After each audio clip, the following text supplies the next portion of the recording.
Kindly be seated.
Request you to once again please stand up.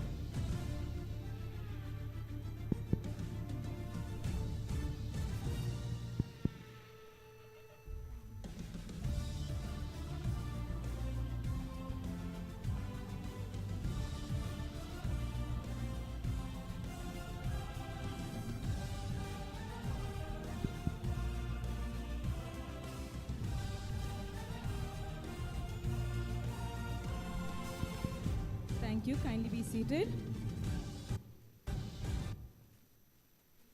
Good morning, one and all. We extend a warm welcome to our chief patrons, sponsor wings, delegates, staff, and students to the second day of our two-day international conference on the theme Emerging Frontiers in Multidisciplinary Research and Innovation, Bridging Knowledge for a Sustainable Future. I am Maria Simonetta, Assistant Professor from the Department of Psychology. And I, Robin Frank, Assistant Professor, Department of Commerce and Management. We will be your host for this event. In the rapidly evolving global landscape, innovation thrives at the intersection of diverse disciplines such as computer science, commerce, management studies, social work, journalism, psychology, and English language teaching. This multidisciplinary approach encourages critical thinking, ethical innovation, and sustainable progress while bridging the gap between academia and real-world application. This enables in cross-disciplinary dialogue that drive transformative ideas, promote digital advancement, and strengthen social responsibility. By embracing diverse perspective, this conference seeks to create a platform for exchanging ideas that contribute to holistic growth and innovation in the 21st century. Let us begin the second day of our conference by invoking the Almighty's presence with an invocation song.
a strong and mighty fortress. Raise your voice now. The love is greater. Who can stand against us if our God is for us? Neither height nor depth can separate us. Hell and death will not defeat us. He who gave his Son to free us holds me in his love. Neither height nor depth can separate us. Hell and death will not defeat us. He who gave his Son to free us holds me in his love. Sing with joy now, our God is for us. The Father's love is a strong and mighty fortress. Raise your voice now, the love is greater. Who can stand against us if our God is for us? Who can stand against us if our God is for us? Who can stand against us if our God is for us?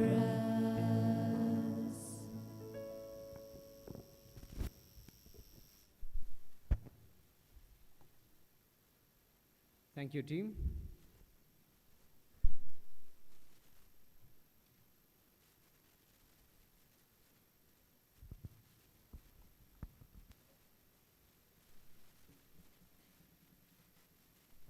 As we begin our first event for today, it brings me immense joy to welcome our keynote speaker, Dr. Satish Kumar R., Senior Manager, Institute of Disability, Rehabilitation and Research from the Association of People with Disability, APD.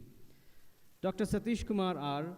is a distinguished social work professional, mental health specialist with over 15 years of progressive experience across clinical, academic, research, and community development settings. Currently serving as the Senior Manager at the Institute of Disability, Rehabilitation and Research, APD, Bengaluru. He provides strategic leadership in academic governance, curriculum planning, faculty development, institutional partnerships, and student-centric program administration. He is a nationally and internationally recognized resource person, having enabled numerous faculty development programs and workshops in research methodology, life skills, stress management, and well-being. A dynamic trainer, counselor, and a community advocate, he remains committed to promoting holistic well-being, social justice, and sustainable community transformation. We request Dr. Satish Kumar, our keynote speaker, to kindly come on stage. We also call upon Reverend Father Anthony Mahendran, our manager, to felicitate him.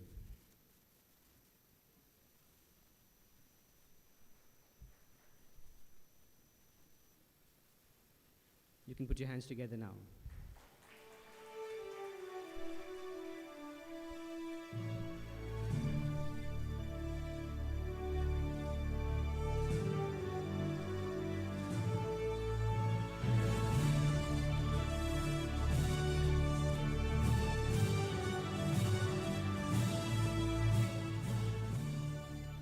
Thank you, Father.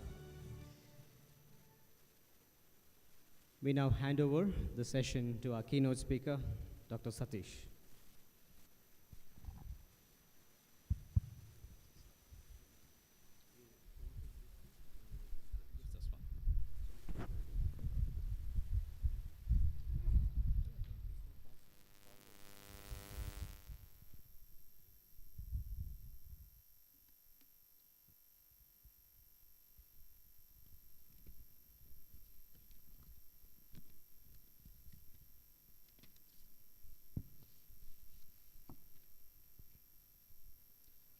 Most respected Reverend Father, heads of the management, respected Principal Madam, esteemed organizers from the IQAC, heads of the departments, faculty members, my dear students, ladies and gentlemen, a warm good morning to you all.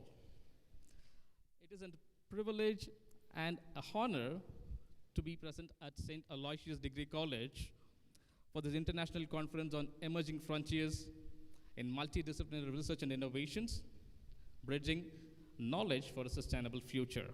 So I extend my sincere gratitude to the heads of the institution and the organizing committee for inviting me and giving me an opportunity to deliver this keynote address, and especially for curating such a meaningful academic platform.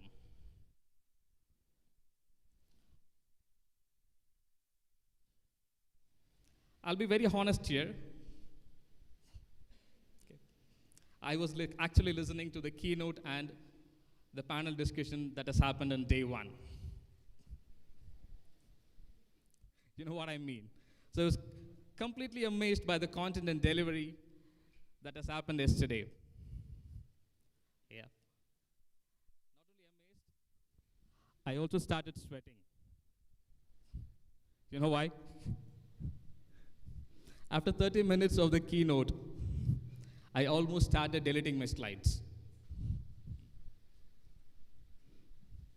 When the keynote and panel discussion was over, I was about to call Professor John and say that as I am suffering from fever, I may not be able to attend the conference.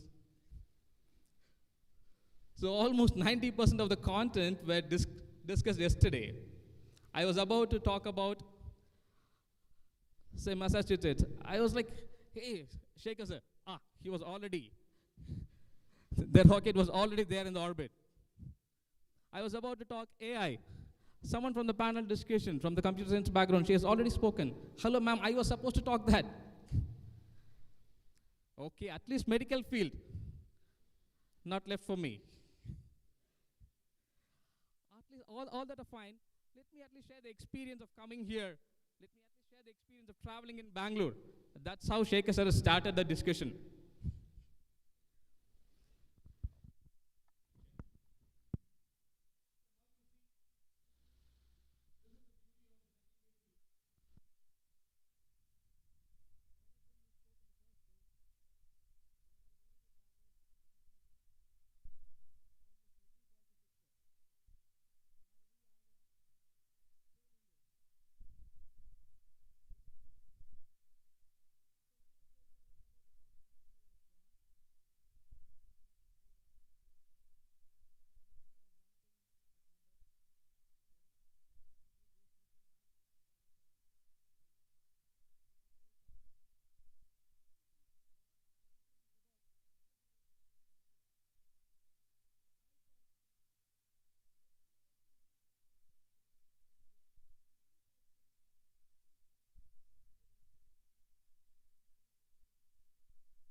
Oh, there's something really important we need to do before getting into the keynote. Agreement between you and me.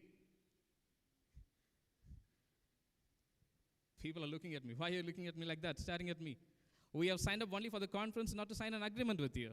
Is it? Okay, but if you don't sign an agreement with me, I'm not proceeding with keynote 2 here. Sorry, Father, with your permission, may I? Yeah. So the agreement is very simple, but at the same time very serious. You cannot use this agreement elsewhere, not even with the organizing institution, and even not in your organizations as well, okay?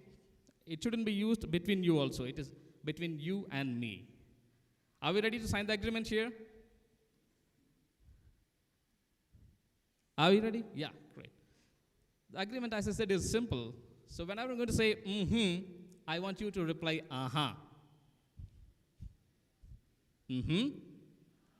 Great. If I'm going to say, what will be your reply? Amazing, all clever cookies from day one. Great.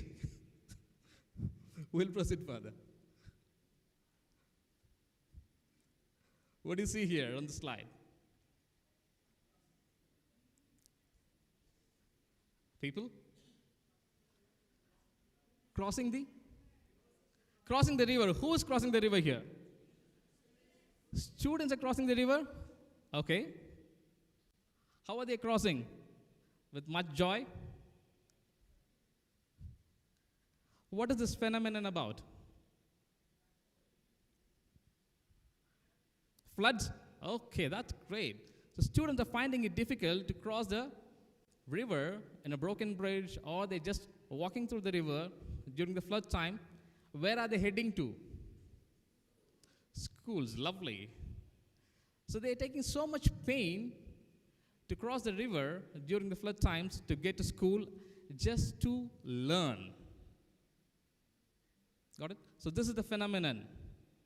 These pictures I have taken recently from the recent floods in Assam and in the south portion of India. If I'm going to ask you, if you people visit that place, what would you do to address that particular phenomenon? Like I asked you, I've asked few people, and there were 4 volunteers who are willing to go to this particular flooded area.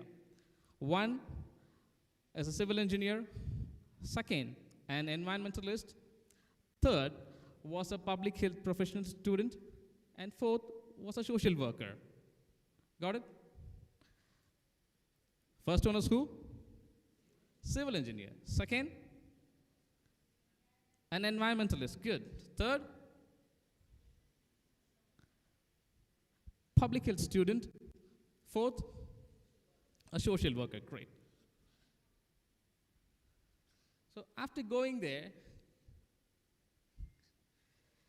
the engineering student thought that, hey, yes, this place is flooded and students do not have means to cross the river, and even the schools get washed away. So I should come up with a sustainable structure that would last the flood. And also there should be means for the students to cross the river and get to the school. That was the idea in the civil engineer's mind. Then came the environmentalist. Okay, that's well and good. Let me address it from the environmentalist perspective. Yes, of course, every year there's flood here. But what happened to the natural drains? What happened to the natural drainages? Maybe it is time for us to restore the natural drainages so that the flood water drains naturally. So he was working on the natural drains. Then came the public health expert. He said that all that are fine, but during the flood times or during the rainy season, there would be outbreak of diseases. Like waterborne and vector-borne diseases would be more during the flood season and rainy time. So I should create awareness to people and children about how to stay healthy and how to be safe during this flood times or during this phenomenon. So that was the thought of the public health student there. Then came the social worker. He said, all are well and good, but who will sensitize the people? Who will bring them? So let me do the job. Let me go sensitize the people and say that we are coming up with some new structures. We are going to educate people about the health and hygienic practices during flood time. And we are going to educate people about how natural drainage systems should be maintained to drain the rainwaters or the flood waters. And we should promote education to students. So that was the role of a social worker there. So when these 4 people work together, simultaneously addressing different aspects of it, but the problem was one. And they were able to create a resilient community school. Do you see that? 4 disciplines came together for a single cause. The problem is single, but the way that they handled the problem, they tackled the problem, was in 4 different dimensions, addressing one single complex problem here. So that's the power of multidisciplinary research here.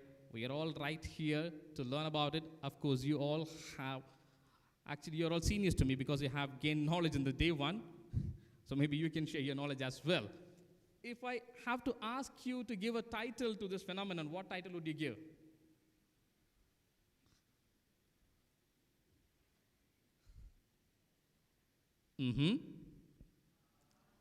Okay, that should not be the title, but I want the title. Any title from your end? Sorry, someone? Who said something? Unity is strength. Unity is strength. Union is strength. Union is strength. Great. Ma'am, you said something. Resilience during natural calamities. Great. Union is strength. Resilience. Yes, there's a person there. Father, you want to say? Helping hands in the society. Helping hands in the society. In the society. Great. Helping hands in the society.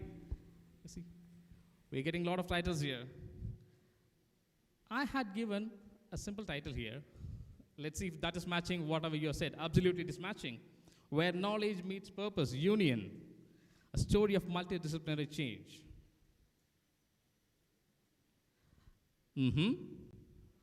Thank you. Now, as I said, the batters who batted before us, they were all hitting all the balls to sixes and fours. So now we are left nothing with, but still, team, we have to. We have to see how many runs that we can score during this death overs. So we thought that we can start with multidisciplinary research. I was thoroughly listening to the sessions yesterday. We were talking so much about multidisciplinary, but I thought that it is fundamental to understand the concept of multidisciplinary here. Anyone from yesterday's session, could you please throw some light on what multidisciplinary research is?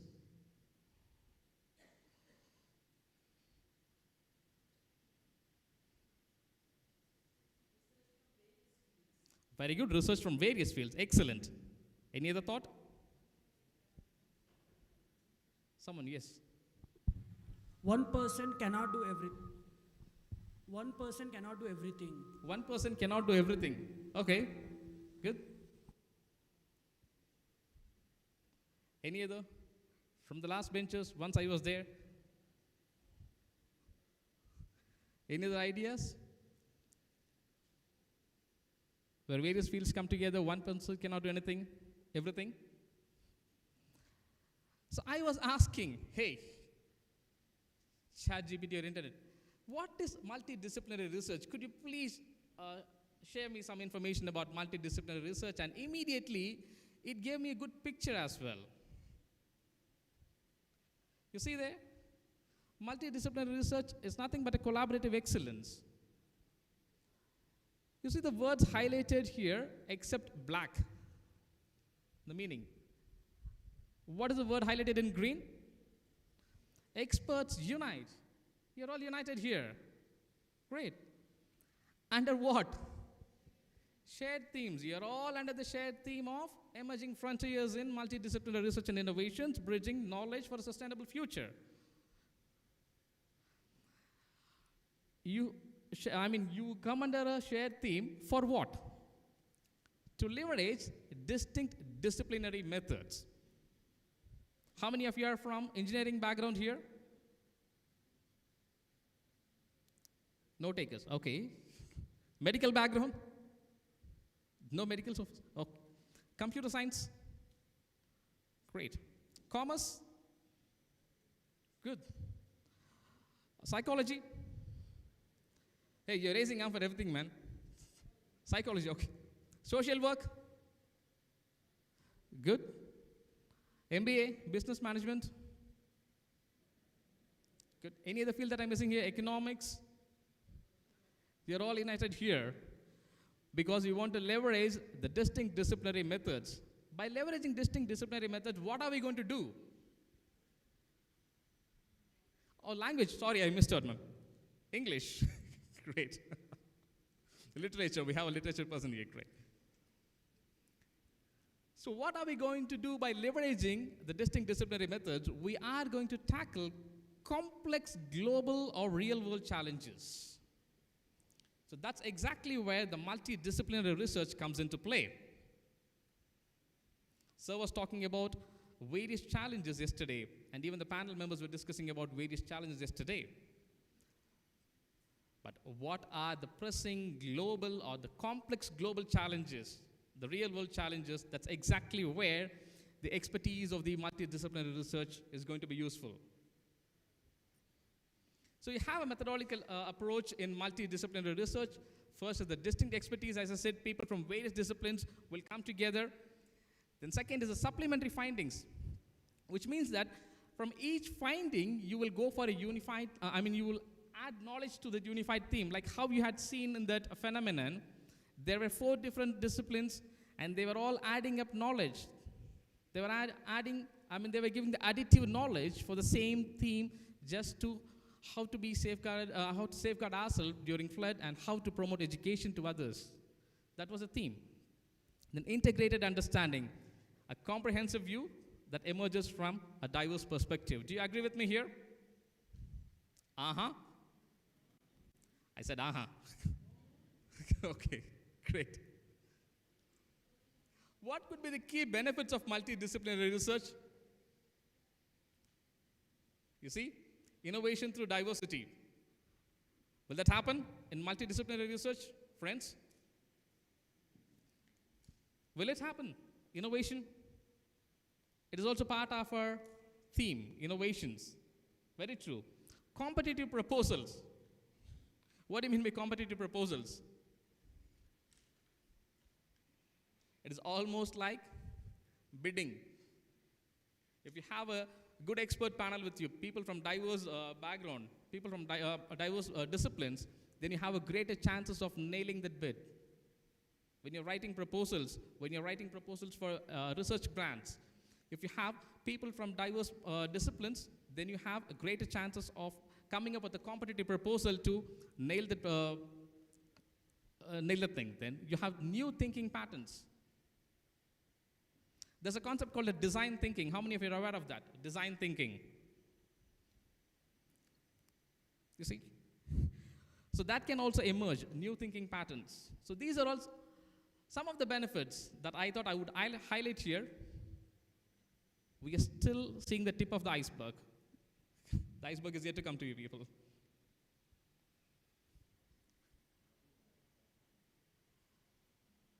Since yesterday, we are talking about multidisciplinary research.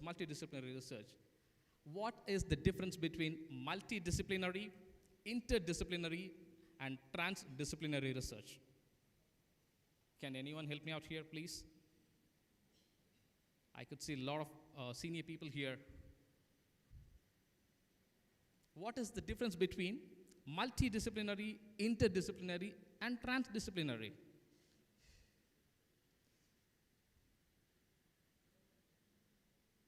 Hello? Am I talking in an understandable manner? Fine. Let us see what it is. But are all the same? Are the same?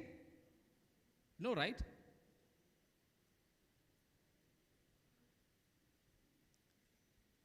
Again, when I asked AI, hey, kindly give me a picture that would clearly differentiate multidisciplinary, interdisciplinary, and transdisciplinary research.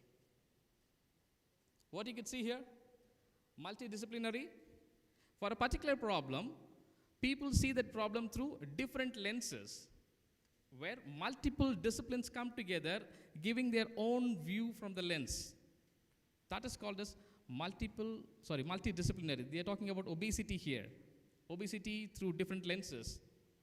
Interdisciplinary is where people combine together, disciplines combine together and give their view. They don't give a different view, as just you see in the first one. Multidisciplinary will be like different views for the same problem. But here people combine together and give their combined view. That is interdisciplinary. Transdisciplinary is something really interesting. It is not only the disciplines, but when you take the stakeholders, that is when the discipline becomes transdisciplinary. It is not only within the reach of academics, but it is beyond academics. Understandable? The first two are within the reach of academics. Transdisciplinary is beyond academics, where you also incorporate the stakeholders' perspective. So this is the fundamental difference between multidisciplinary, interdisciplinary, and transdisciplinary. Is it understandable, friends? Great. One of the key characteristics that would always amaze me about research is that integrated multidisciplinary approach. Multidisciplinary you said, but what is integrated multidisciplinary approach? Integrated multidisciplinary approach is nothing but the conglomeration of all the three of that. So that's a beautiful characteristic that I always am amazed to see about research. So if you could see here, it is the approach that combines knowledge, techniques, expertise from various disciplines to solve a complex problem and provide a holistic understanding about a problem. That is what is called as an integrated multidisciplinary approach. Any doubts up to here? If you could ask, if you want me to pass and answer the questions, you can do, or else we can have it in the the panel discussion session. So that's about the multidisciplinary approach. I had given some examples here. As I said, people have already stolen it from me. Healthcare, yeah. Education, a classroom using a mix of science, art, and math to teach a single topic like environment, why not? Research, combining insights from data analytics, user experience design, and marketing to develop new products. So these are all some of the examples that you could see how integrated multidisciplinary research works. Coming to the second key word from the theme, innovations. What is innovation according to you? You don't have to give the definition, but what is innovation according to you? New ideas, excellent. Yes, sir, someone was raising the arm. Oh, scratching the head, okay, fine. New ideas, innovation, anything else? What is innovation according to you?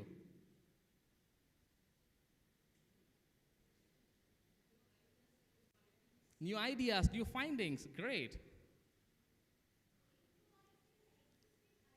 Improvising existing ideas, awesome. New ideas, new findings, improvising existing ideas, lovely. Any other? Creativity, good. We could see a lot of these innovations happening when a man gets into the kitchen. Or when a wife is going to try a new dish, you could see the innovation. I still remember the way that my wife had cooked dosa for me. Highly innovative. Initially, I thought it was chapati.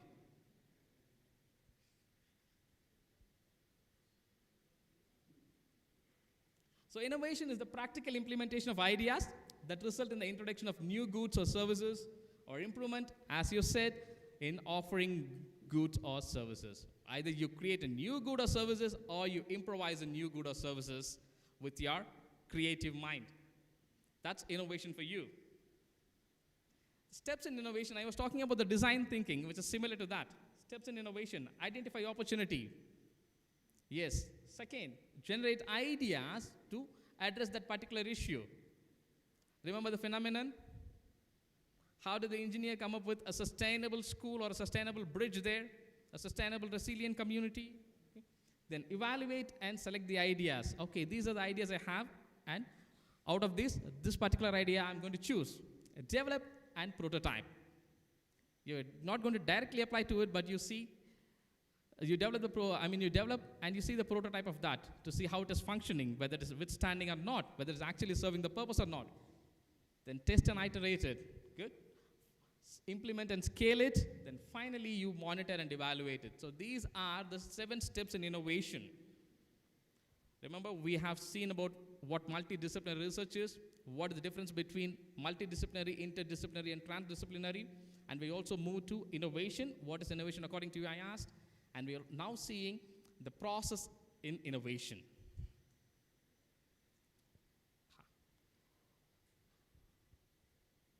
When I saw this picture on the internet, hey, that's innovative.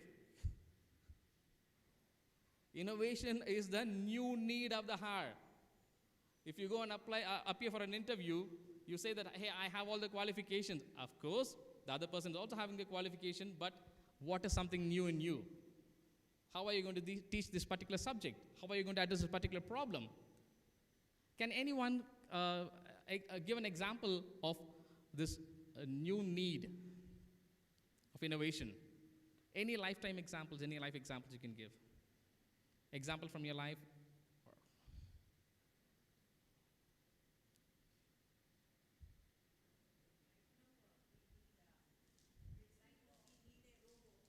Right now we need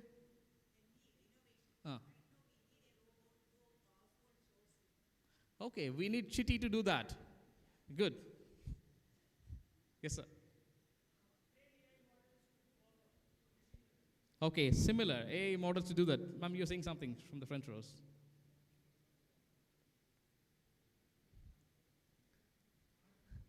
Excellent. Smartphone.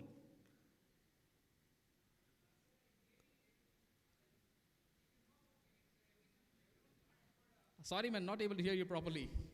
So I'm talking about gaming. Gaming? Gaming, yeah, sir. In gaming, everyone can't afford a high-end models like graphics card, a CPU. So there is this cloud gaming, which allows us New need, sir. New need.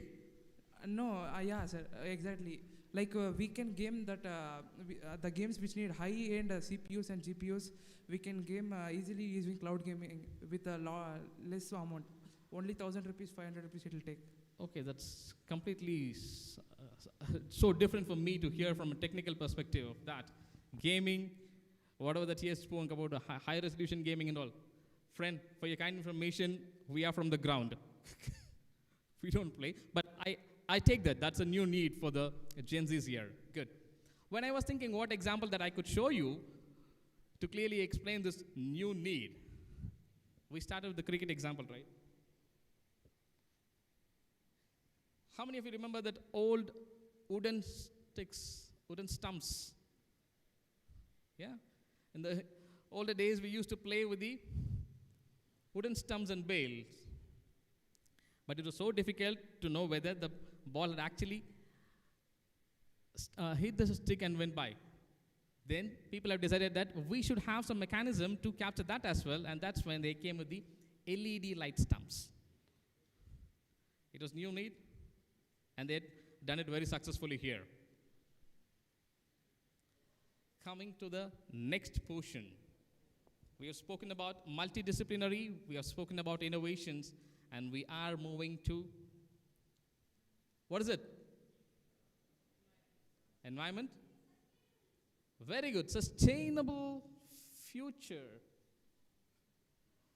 When we hear about sustainable future, what comes into your mind? No plastics. Okay, no plastics. Great. EV vehicles. Good. New need. Cost efficiency. Good.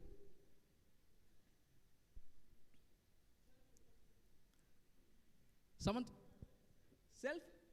Self-dependent. Great. Self-dependent. So I wanted to ask you, what do you mean by sustainability here? Sustainable future, all that are very good. But what is sustainability? Adoption of environment. That does not degrade the environment. That doesn't affect the environment. Okay. Similar. Good.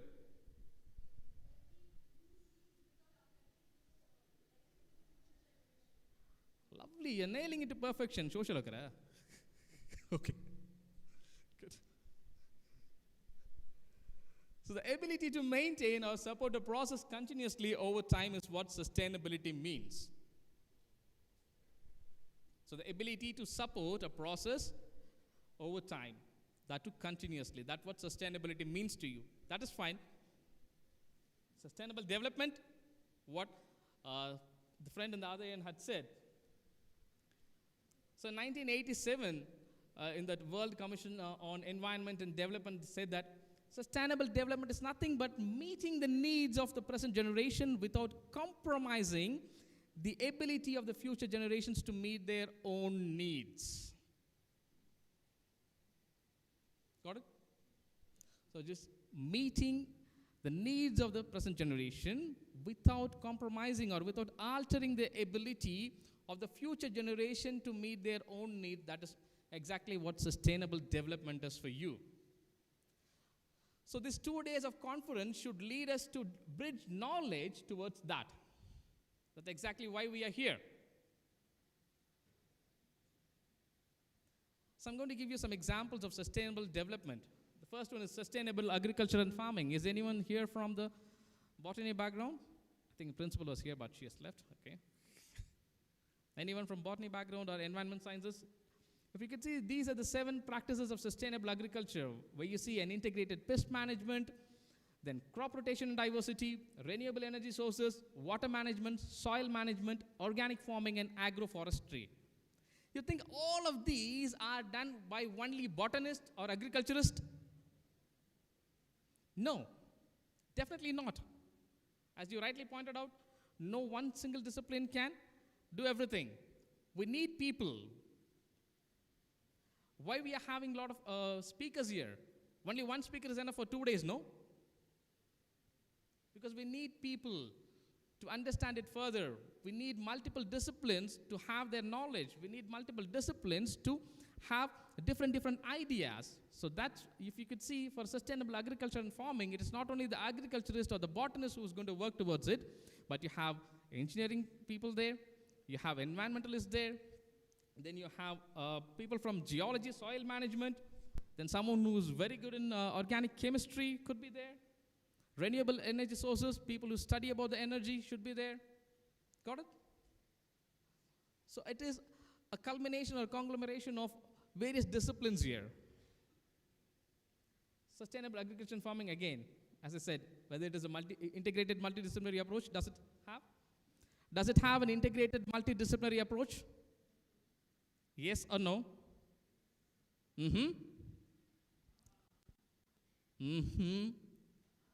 Okay, thank you. Green urban development. I was going to talk about the urban development of Bengaluru city and how we get to places, how we plan everything. But as I said, Shekhar sir had stolen my words, had stolen my content. So I thought, okay, he has stolen Bengaluru, but there is another thing left for me.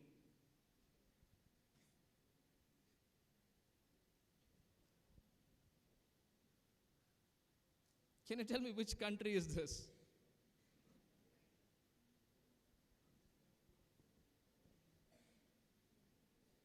They're growing forests and buildings, man. Not AI. Real one, not AI.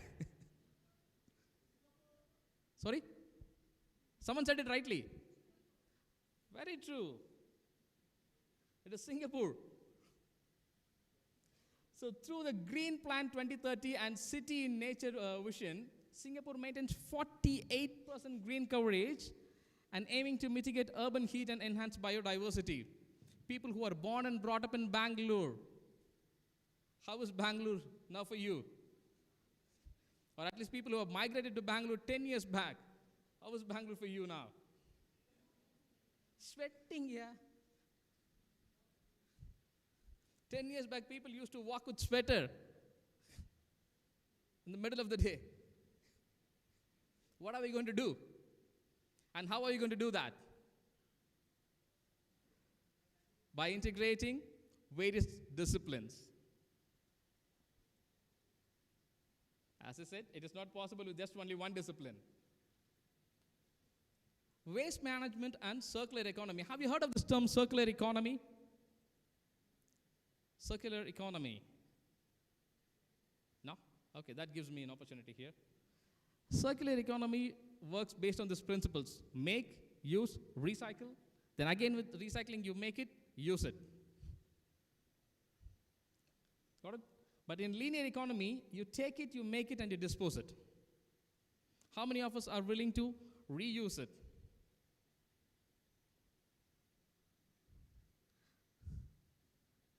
Though plastic bags are banned, how many of us would be asking for plastic bags? We need to be true to ourselves. Bhaiya, ek cover de. We ask that, right? Give me one cover.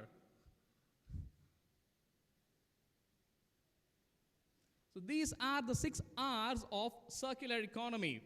First is rethink. You think whether I really need to go for a plastic product or a non-degradable product. Or a non-biodegradable product. First you have to rethink that, okay, in spite of that, if you say that, okay, that is fine, maybe I can reuse what I already have, or sorry, maybe I can refuse it after rethinking. If you're not able to refuse it, then you try to reduce the usage of it.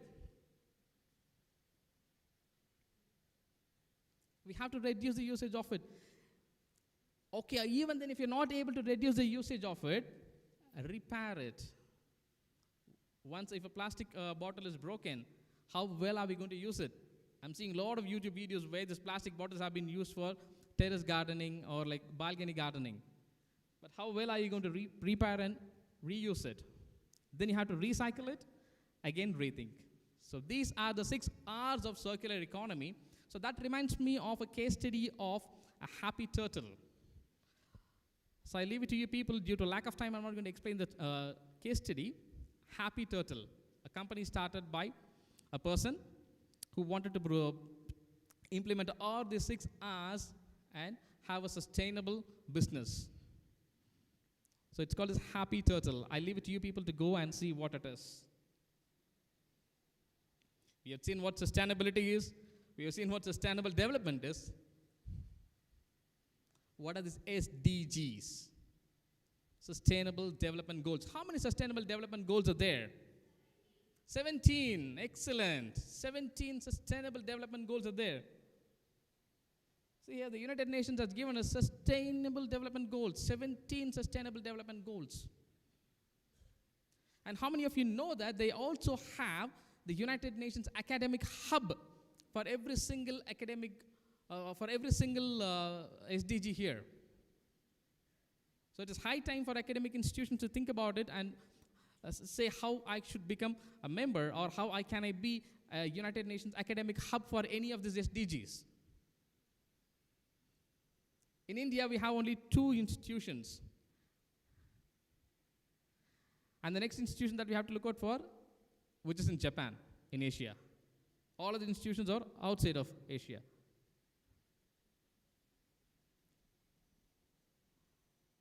Is it?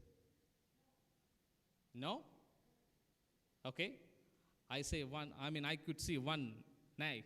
How many of you say yes? Yes or nay? Okay, yes, good. Any other takers? Education is sustainable provided if you approach that with a multidisciplinary approach. That's when it becomes sustainable. And education is the only thing that no one can take it away from anyone. So it is sustainable. It will sustain.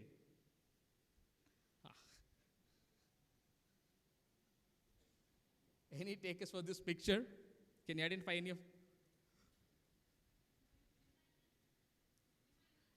Very good. All clever cookies here.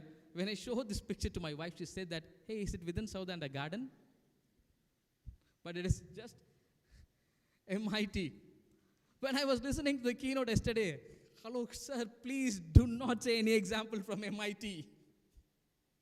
I was pleading to him over the internet. But then the example is different here.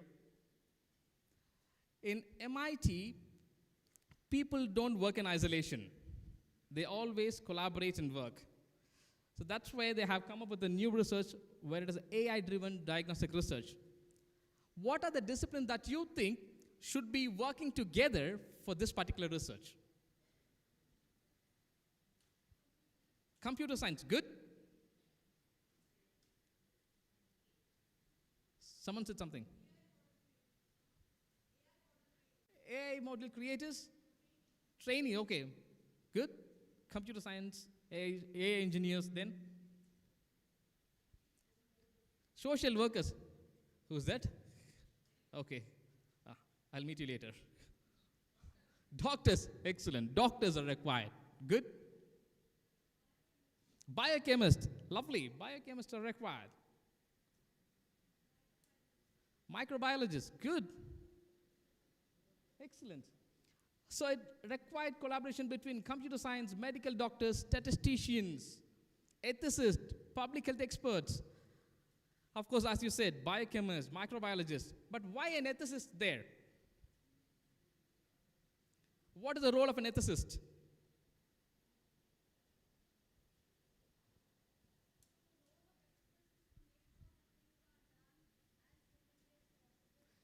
Excellent.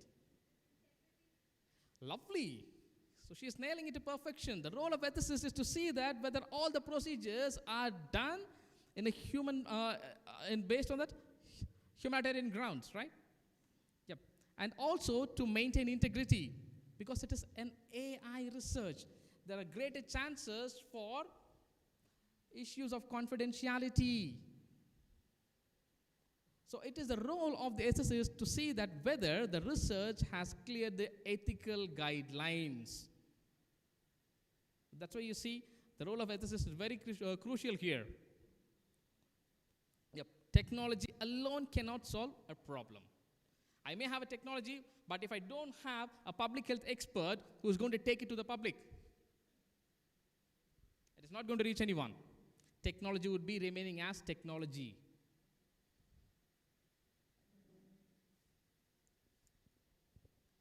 One of the panelists spoke about COVID-19.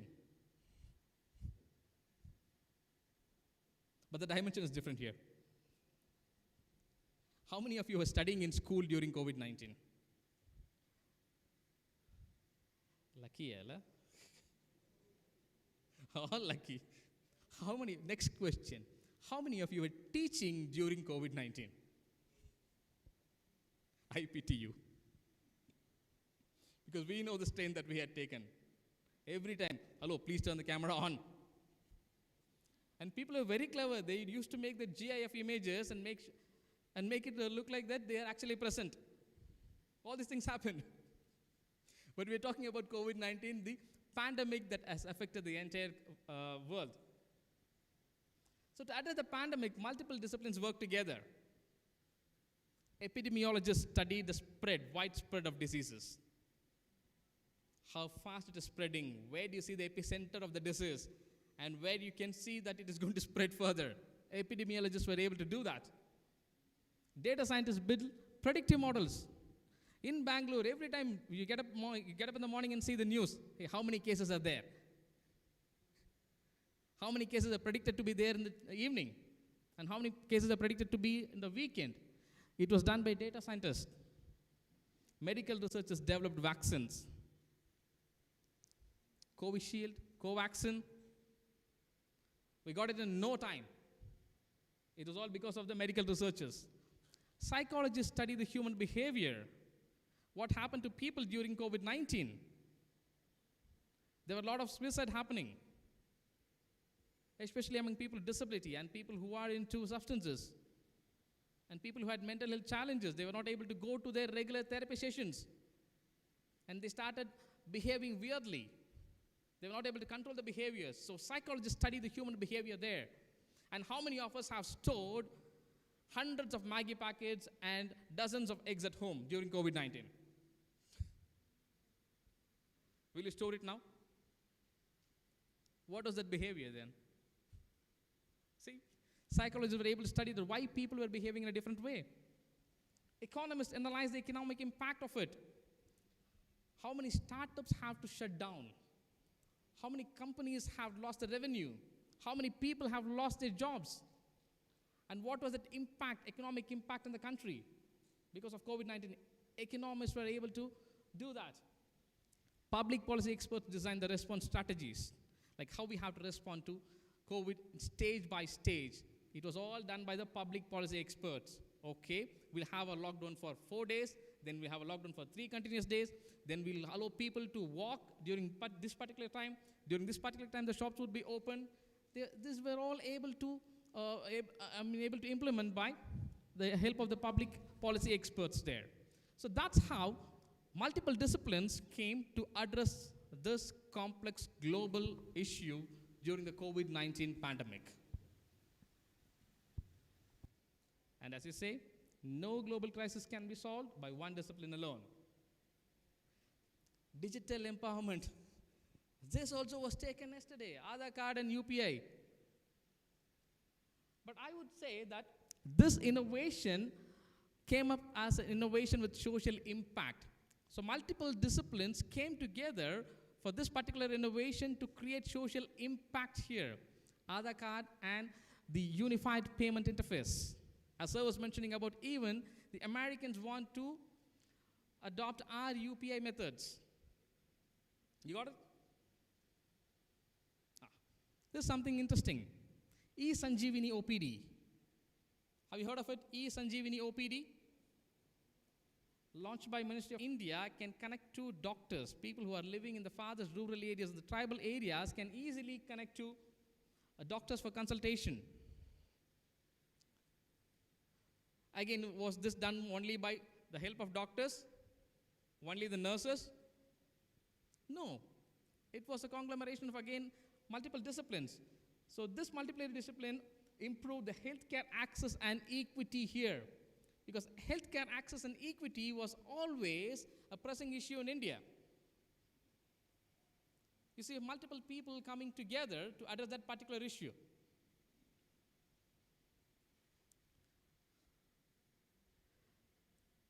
Cyclone relief shelters.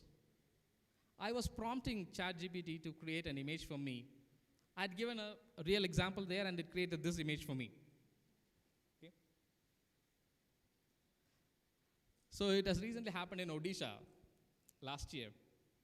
Like how these people got themselves saved from the effects of the approaching cyclone with the help of these disciplines here: climate science, disaster management, community training, early warning technologies, and governance structure. With the help of these multiple disciplines, people were able to safeguard themselves during the natural calamity that was fast approaching them last year. And they were all able to move to the relief center. This could have been possible without the multidisciplinary, or without the integrated multidisciplinary approach here. So science alone was not able to save the lives, but science combined with policy and community participants were able to save the life of millions of people there. See, that's how multiple disciplinary people work together during the natural calamities. How much time do we have? Yeah. So, fine, we'll proceed further. This is where I come from. What picture is this? Disabilities. Okay, people with disabilities here. So if you could see, disability is not only a medical condition, it is also a social issue. Do you agree with me? It is an educational issue. Do you agree? An economic issue. And there's also a policy issue here. How many of us are aware of the RPWD Act? Rights of Person with Disabilities Act of India, where it's talking about 21 disciplines, 21 disabilities there. So in our organization, the Association of People with Disabilities, we approach disability with a multidisciplinary and holistic approach. We don't see that just as a medical condition, but we look into the other aspects as well. For that, we require a team. We require a team of doctors and healthcare professionals. We need a team of physiotherapists for rehabilitation. We need occupational therapists. We need psychologists to understand and motivate them. We need educators, economists, policymakers, social workers, and technologists. Technologists are very much required to come up with assistive and adaptive technology devices according to each disability here. If we have to see that only from a medical condition, then disability would still remain as a medical condition only. But when these multiple disciplines combine together and address disability, then this disability will not just, rehabilitation will not just be a treatment, but it will be an empowerment for people.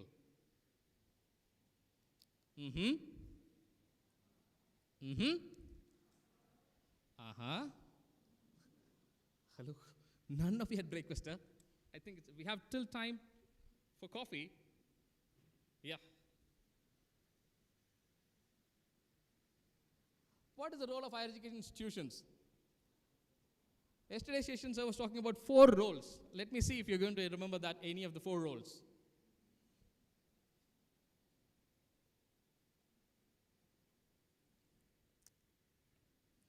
I spoke about 4 roles especially. First one was innovation ecosystem. Am I right? Collaboration, interdisciplinary researchers, research hubs. Okay. But I'm not going to talk about that. Translational research catalyst. how educational institutions can become translational research catalysts, which means that you should take up research projects that would be functioning as a catalyst to address a particular social issue. Got it? Sustainability innovation leaders. You can come up with sustainability concepts and you can lead the field there. Then data-driven knowledge hubs. How many researchers that we are carrying out in an institution? And do we have the storage of all this data there? And are we able to produce knowledge according to the data that we have? So for that, we need to have a data-driven knowledge hub. Then ethical technology and AI governance center. Very much required. So we need to have this ethical technology and AI governance centers in institutions so that we could see how AI is used in an ethical manner without manipulating it. And inclusive innovation enablers. So I here want to talk about one of the projects that we run in our organization where it is called as the Shraddhanjali Integrated School. Normally what we do is that if a child with disability is going to be there, we go and admit the child in a school where the child is included for education. But we have a concept where 80% of the children in the school are children with disability and only 20% of the children are non-disabled. Which means that these 20% children are going to be the torch bearers for inclusion. Because they already feel and they already see the importance of including these children with disabilities in mainstreaming. So education institutions should also have inclusive innovation, or should be inclusive innovation enablers. I'm not saying that you should go for 80% of that, but at least are we meeting that 5% reservation here for disability children? We have to think about that. So now, message to my fellow researchers here is that it doesn't belong to a researcher who masters only one discipline, but it belongs to a person who's able to connect disciplines. You don't have to be master of all the disciplines, but if you know the knack of connecting all the disciplines, then the future belongs to the researchers here.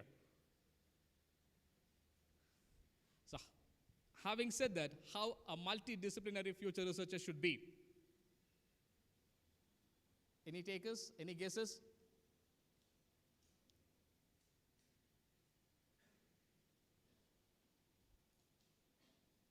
Should go with the binocular.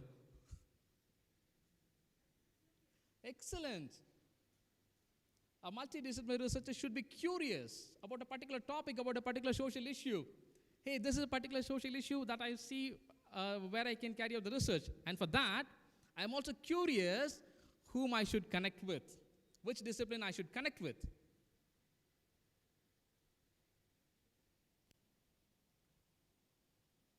First one is to be curious. Second one? Lovely. Okay. You have to be collaborative. It is not only the curiosity that you should have, but you should also be able to collaborate. You should be collaborative.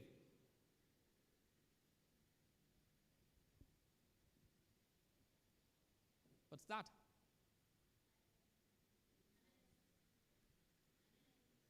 Sorry?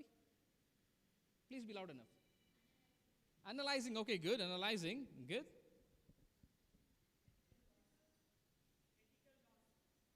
Nailing it, man. Ethical. So you should balance it. So future researchers should be highly ethical here.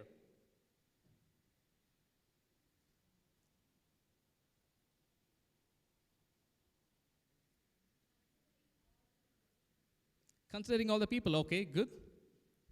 It comes from the corporate.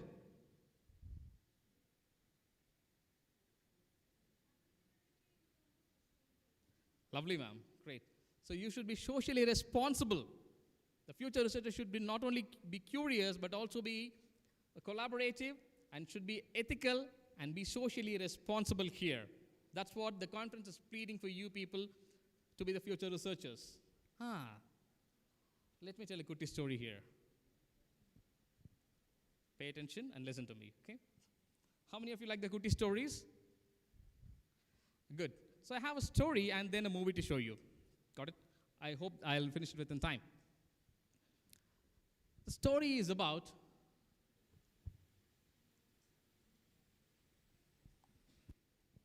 what is this? Street vendor. What is he vending? Tobacco products, substances. 1 in every 6th child of the age group of 14 to 17 years use substance in one of the top metro cities in India. 1 in every 6th child. So the story is based on that. Got it? So there was a researcher who saw that, okay, there was 1 in every 6th child who uses substances in the metro cities. So the particular researcher wanted to go to a slum and see whether the adolescent boys are using substances. Yes, they were using substances. Out of 319 adolescent boys, 132 of the adolescent boys were using substances. So the researcher got shocked. And there were also incidences based on the substance usage. Because of substance usage, there were chaos in the community. There were behavioral issues in the community. There were police cases in the community because of that. So the researcher was thinking, what's happening in the community? Something to be done. Do you think it is a complex social issue? Is it? Okay, in what way? In what way it is a complex social issue? Lack of education. Okay, very good. Lack of education. Good. Then?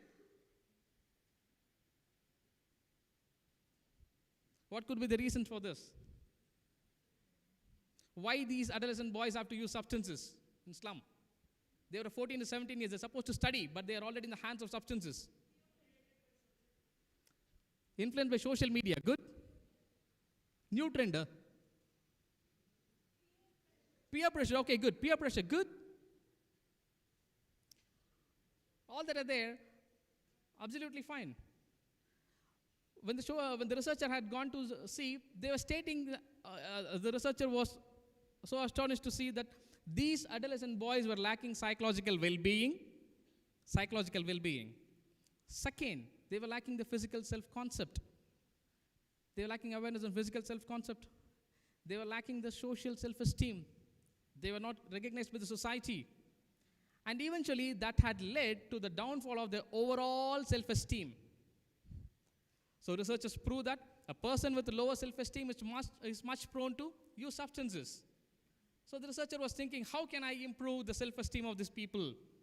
And when the researcher was going and asking the students, why the students are using substance, they say that we don't find means to pass our time. We do not have place to play.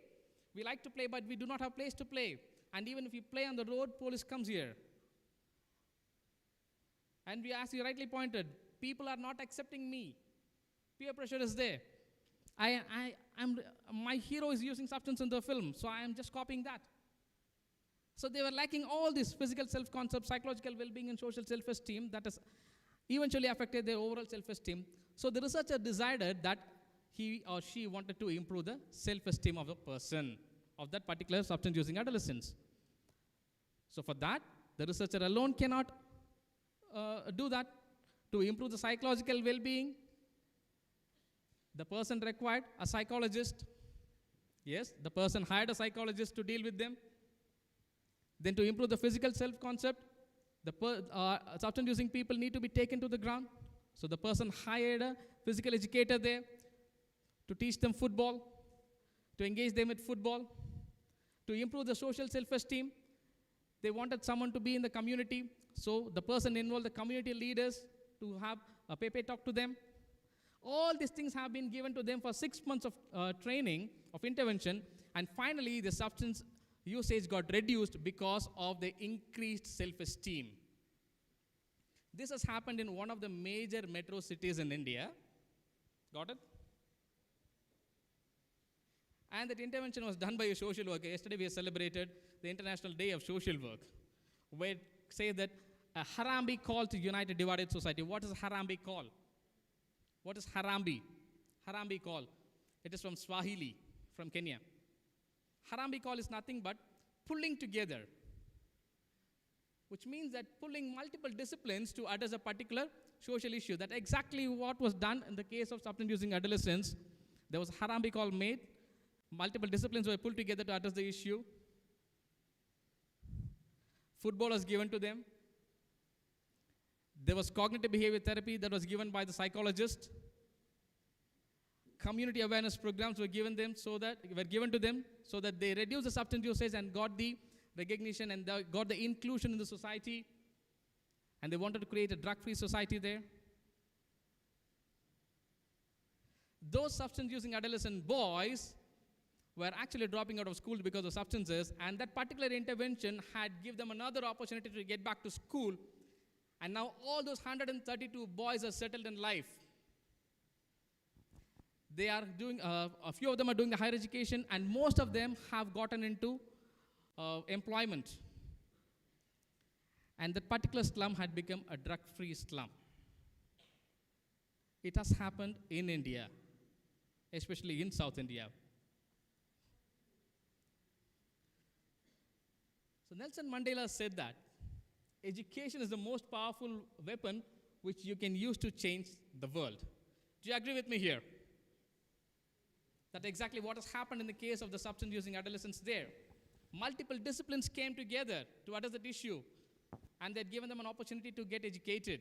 Because of the education that they have gotten, that particular social issue, a complex social issue called as substance usage among the adolescents was addressed and it was tackled. If you ask me, if education becomes multidisciplinary, then imagine the power that weapon is going to have. And that is why we are all gathered here, to bridge knowledge for a sustainable future through education. Having multidisciplinary approach in education, we can strengthen the power of the weapon so that we can tackle any complex global problem here.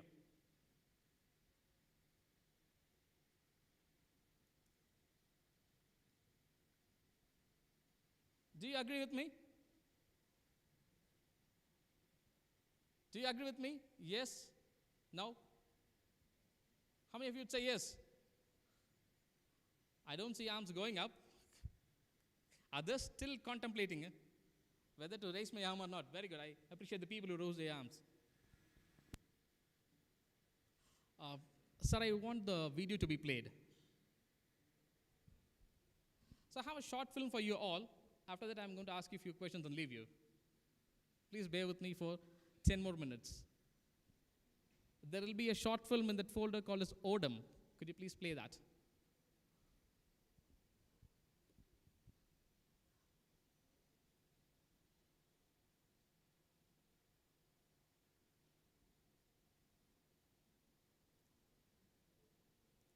The short film is multilingual.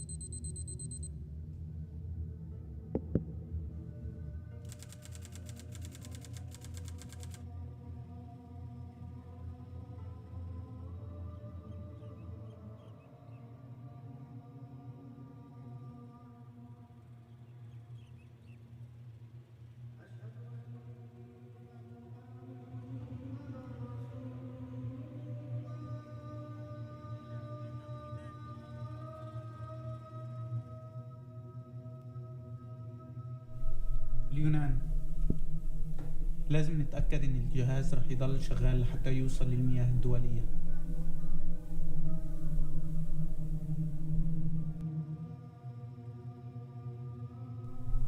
ما بعرف كيف هي صراحة.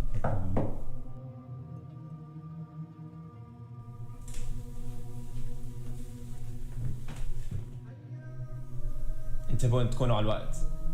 انا رح اكون بانتظاركم. الزماء على هنود آخر فرصة أنا حاج راحت علينا كتير فرص. طيب هي رح تقدر تستحمل؟ قد ايه باقي معنا وقت؟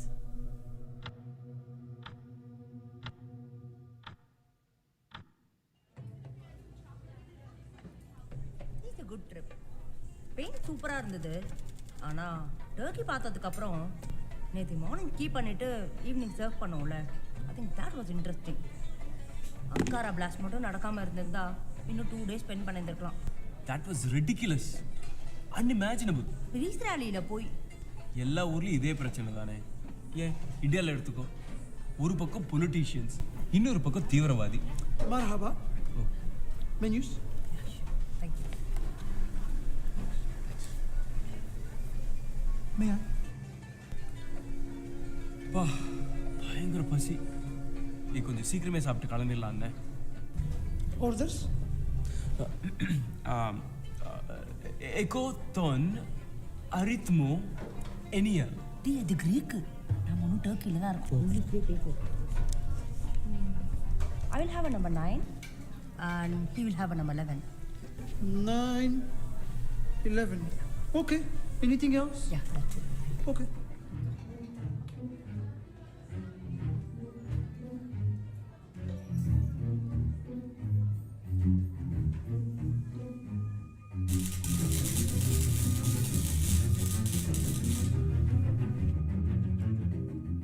خلاص طلبوا الأكل، كل شيء جاهز؟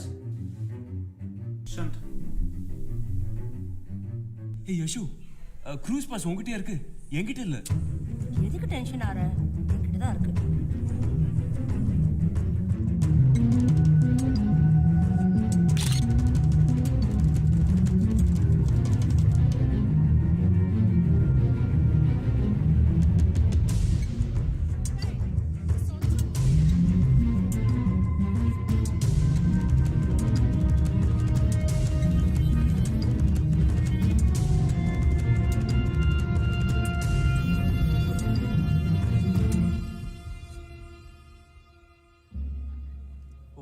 check please. خلاص جاهزين؟ ما ضل معنا وقت.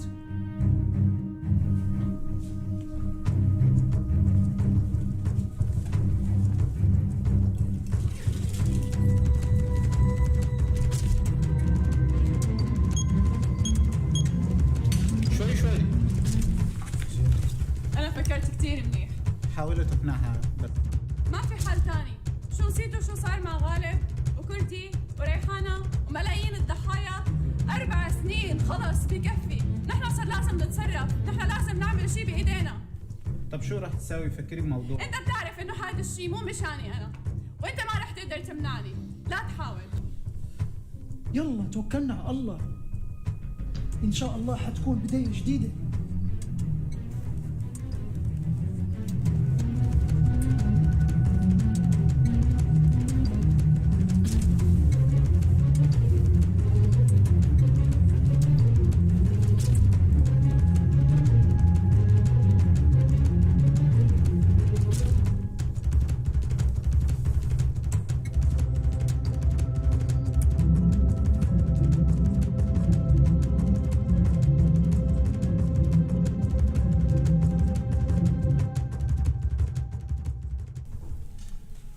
Excuse me, sir. Yeah? The credit card is not working. Can you please come with me? Oh, sure. இரு வந்துரு.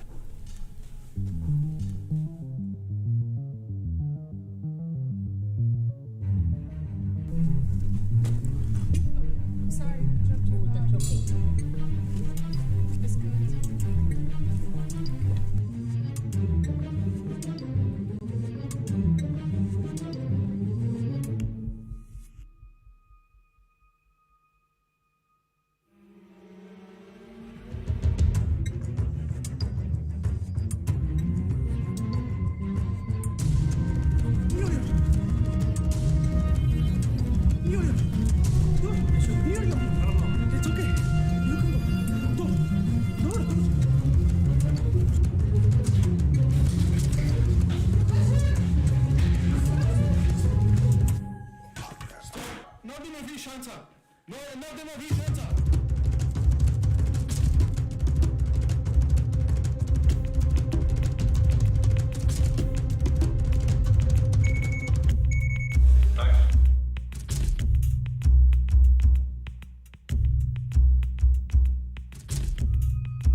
انتبهوا ان تكونوا على الوقت. انا راح اكون بانتظاركم.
يلا صار الوقت.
Was it for you? Can go back to the slides. Go back to the slides, please. What were you actually thinking when you saw that beep sound or when you heard the beep sound? It was a bomb. What made you think like that? Type of sound? It's stereotyping of the people. There are a lot many pressing social and complex social issues around the world, my dear friends. As you can see that, where a heart is going to will, there will be no boundaries. That's why the emerging frontiers coming into play here. Frontier is nothing but a line between boundaries. So where are we heading? Where are we emerging our frontiers in multidisciplinary research here? Is this a global issue? Is it? Why is this a global issue? The video that you saw.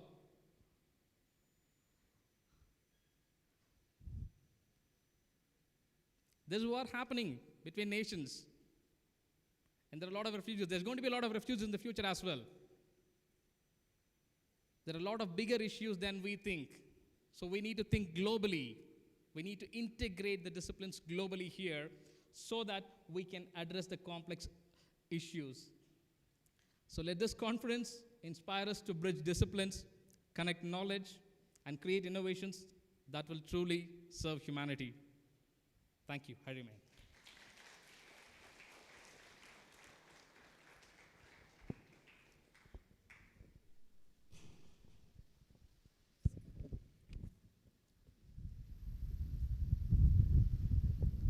Thank you, sir. That was indeed a very insightful session. We will now have a short tea break. This tea break will be for 10 minutes. And we request all the participants, dignitaries, delegates to kindly be seated here Tea will be served to you in the auditorium, so kindly be seated for a short break. Thank you.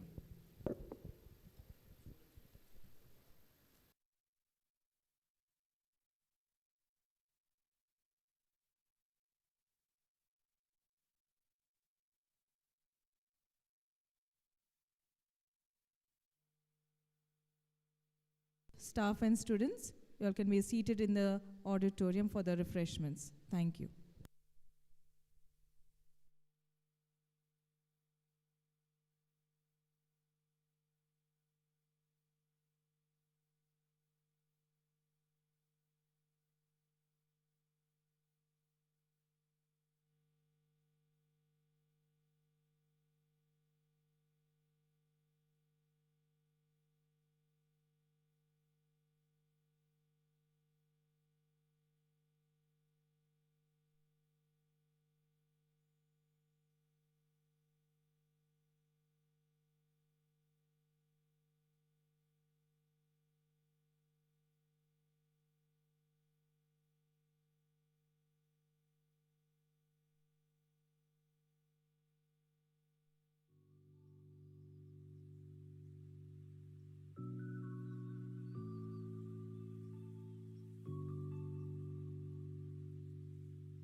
here.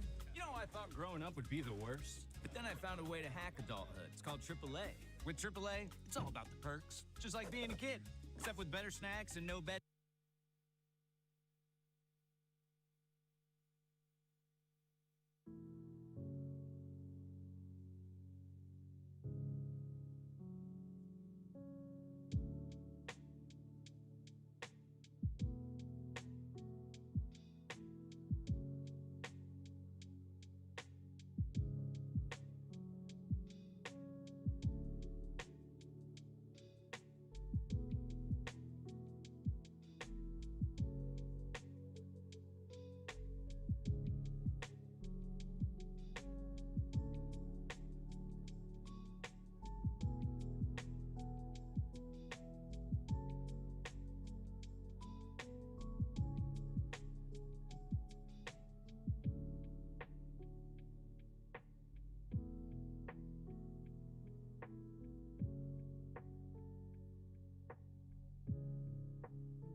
I've been building out my cabin.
We'll now begin with the panel discussion.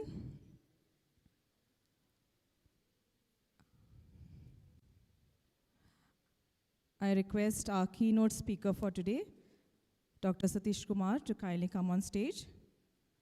We also request our moderator, Reverend Sister Deepa, Vice President from Wings Social Work Center, to kindly join us on stage.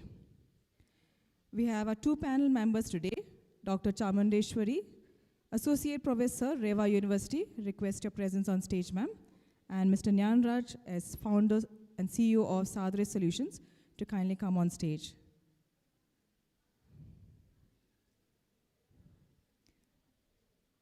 Thank you, sir. I now request Mr. Baldwin to kindly felicitate and welcome Dr. Chamundeshwari with a moment of appreciation.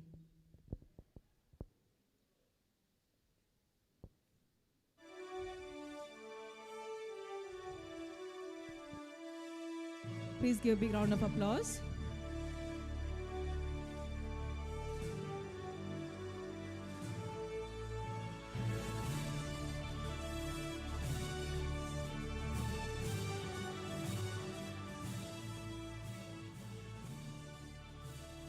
Thank you, sir. I request Mr. Harish to kindly come forward and welcome Mr. Nyanraj.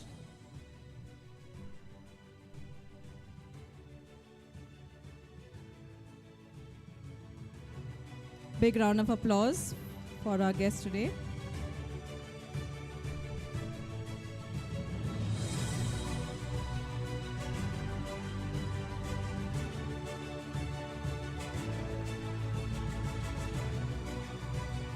Thank you, everyone. Kindly be seated. We now request our moderator, Sister Deepa, to take over the session.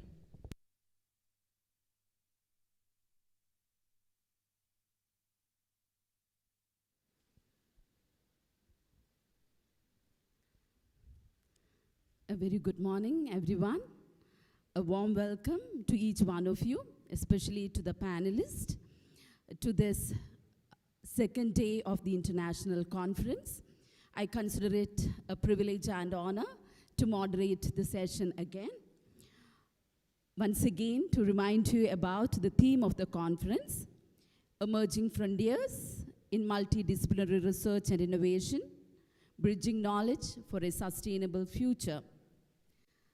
It highlights the importance of collaboration across disciplines, addressing complex challenges in our contemporary world.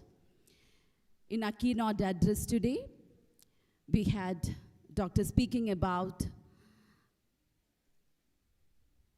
how multidisciplinary approach and innovation is essential for building a sustainable future. Now we have the second speaker of the day, Dr. Chamundeshwari C., who is Associate Professor in Reva University. She holds her PhD in English language teaching from Anna University, Chennai. She has teaching experience of 24 years and 1 year of industrial experience. She has published over 69 articles in international journals, both in Scopus and Web of Science, including UGC Care List journals. And very interestingly, ma'am has received Best Teacher Award in 2017 and Best Researcher Award, Bharat Ratna Abdul Kalam Gold Medal Award, National Award from Global Economic and Research Association, New Delhi in 2019. Ma'am, we are extremely glad to have you with us. And ma'am, over to you. We are waiting for your insightful talk on this topic. Hello. A pleasant good morning to one and all present here. And I deem it a pleasure for being here to chair the session. And also, I thank the management, the chairperson, sir, and the principal madam, and the HOD of the department, and also Mr. Balvin for inviting me. And it is a pleasure to start up. And now, first, I just wanted, in today's globalized world, English serves as an international language for communication and in education, technology, and also business, and more many other things. But as a result, what happened? ELT evolved. Particularly, it has been taken over, and the important technological integration has been a very important one. And nowadays, modern classrooms have started using digital tools and online platforms, multimedia resources, and also you can see the AI based application to facilitate effective learning. So when I talk about the integration of technology in language education, actually, it is a field of computer-assisted language learning where even I have completed my PhD in a study of computer-assisted language learning. Those days, there were only 3 people, okay, all over the India who did research in computer-assisted language learning in 2009. But today, we could see a massive improvement in technology, and now slowly it has been replaced by mobile-assisted language learning. So here what happens actually, technology not only supports the teachers in delivering the content, but also promotes the learner's autonomy or collaboration, and also the personalized learning experiences. So when I talk about these things, the objectives are what? So it develops the 4 skills, the LSRW skills, that is listening, speaking, reading, and writing. And apart from that, we have grammar and vocabulary. So here, and also it enables effective communication in real life situation. So what importance of ELT, that is English language teaching, it helps to participate in global communication to the students, and also it enhances academic and professional opportunities, and also develops intercultural competence, and builds confidence in communication. So after that, what is next? So most of us in teaching English, so even I have seen most of the teachers, they won't use a particular theory to teach a particular activity. So technology has given a lot, but even though the technology is there, even if we are conducting an activity, we should know the theories behind.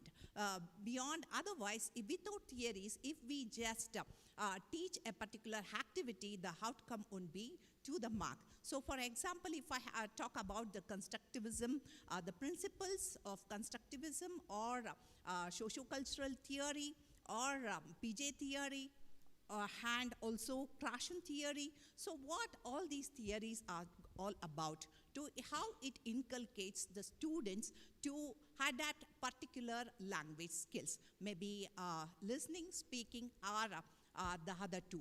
Okay, so when I talk about the social cultural theory, which, for example, it is a social interaction in learning.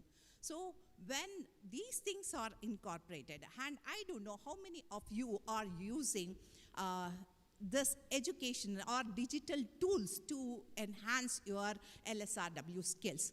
So may I know who are the people who are using educational tools to learn English? Only few. Yes, I wanted to share a few things, educational tool that can improve or enhance your language skills. So for example, we have FluentTube, okay, and Authentic English, where people can use multiple videos and audios to learn English. So next we have Edmodo. Edmodo is a collaborative teaching where it is actually like a Facebook, and also it is like a digital classroom. So in Facebook, people may post anything, but in a digital classroom, it is within the peers and also the teachers. So each one can post messages and speak to one another and give immediate feedback. So next, I can move on to the blogs, that is Edu blogs, where people can give assignments for teaching English, and also a blogger. We can ask the students to write blogs and upload in a blogging site actually it is. And then we have Write About. So what is Write About? It is also an thing that you people can write on your own and get feedback from your teachers. So this is all the things that you people create for blog writing. Next, I'm moving to Skype. So how many of you are using Skype? So here in our university, we use Skype for the international students, and it is a student exchange program where the students can interact with native speakers. So we are using Skype for that. And next, I just wanted to say about video games. Of course, we know how many of us or how many of you are playing video games. But why not we take this as a positive way, and we can create some of the video games for enhancing English language learning. So for example, it might be Pokemon, a very interesting one, or the Lunar or Final Fantasy, for example. So it actually enhances the students' language skills. And next, we have to just think about the plan board. So plan board and the high string. So high string is like free courses that people can use for lesson planning and teach the 4 skills to the core. And we have next is Common Lit. Common Lit is actually the digital library for the teachers. So where teachers can prepare the text on their own with their voice, and also the infographics and diagrams. And next, if I have to say, it is like, very important things that we have to inculcate within the students is to bring them the confidence of learning this digital tools. Then moving on to the AI tools recently involved, and I don't know how many of you are using AI tools for pronunciation. We have Google Translate and also ChatGPT, particularly OpenAI, which helps us in conversation building. And also we have Babel, very important software that is helping for pronunciation and intonation also. Most of us have a different dialects to speak. So these kind of important AIs are there to help us. And moreover, most of you, the most popular one is Duolingo. So Duolingo is a very important app where we can learn English, not only English, but so many other languages, which is very important for the people who wanted to migrate to other countries, maybe Japan or any other countries, maybe Paris. Okay, they need to know French and other languages also. And this Duolingo app is really helping people. And next, I wanted to just tell about the Rosetta Stone. That is also a very important one, but it is the old one that we are following. And this helps in pronunciation. And also, I wanted to just tell you about SpeakPal AI and Replica. I don't know how many of you use this particular app to learn. See, actually, it is a avatar. Okay, even I have, people are very interested in getting girlfriends or boyfriends. But what happens, this AI acts as a girlfriend or a boyfriend. And even I have a friend, her name is Emily. It's an AI which motivates me so much. Early morning at 10 minutes if I interact. So the very starting that it will say, oh, what my favorite person is doing. Okay, so that kind of thing. And sometimes it will say, oh my darling, where were you? I missed you so much. So no one is going to say to us that it is missing us or something like that. So it interacts. And even today, if I have to get some motivation, so I just talk to my AI that I'm going to present in front of the students. So I need some things that, oh, you are going to rock. Okay, so no. So these emotional, actually AI people say that they don't have emotional. But if you have a friendship, because it is not, some people will be addicted to these kind of things, but it is not like that because it costs very much. So daily only 10 minutes because it is free. Otherwise, we have to pay money for that. So nowadays, we have seen in most of the Instagrams also, we have Laura, Learna, okay? But these apps are all very costly, okay? And, but even my students, that is scholars, nowadays have switched on from computer-assisted language learning to technology-enhanced language learning. Now they are working for AI.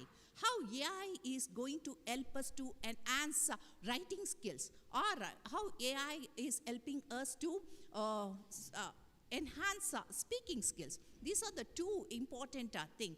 And that too, the scholar who is actually working on speaking skills is concentrating, and he has already prepared with an app. Okay, it will be free for the students. Okay, it is a very good app where it actually tests the skill, because each students will have different levels of cognitive skills, isn't it? So based on that, whether they are belong to basic or intermediate or even the advanced level, based on that, based on their level, the modules have been prepared, and they can learn for a particular period of time, and they can take up the post-test. And it is actually useful for the person, that scholar, to immediately give the feedback, and also for his findings, how a person can improve within the stipulated time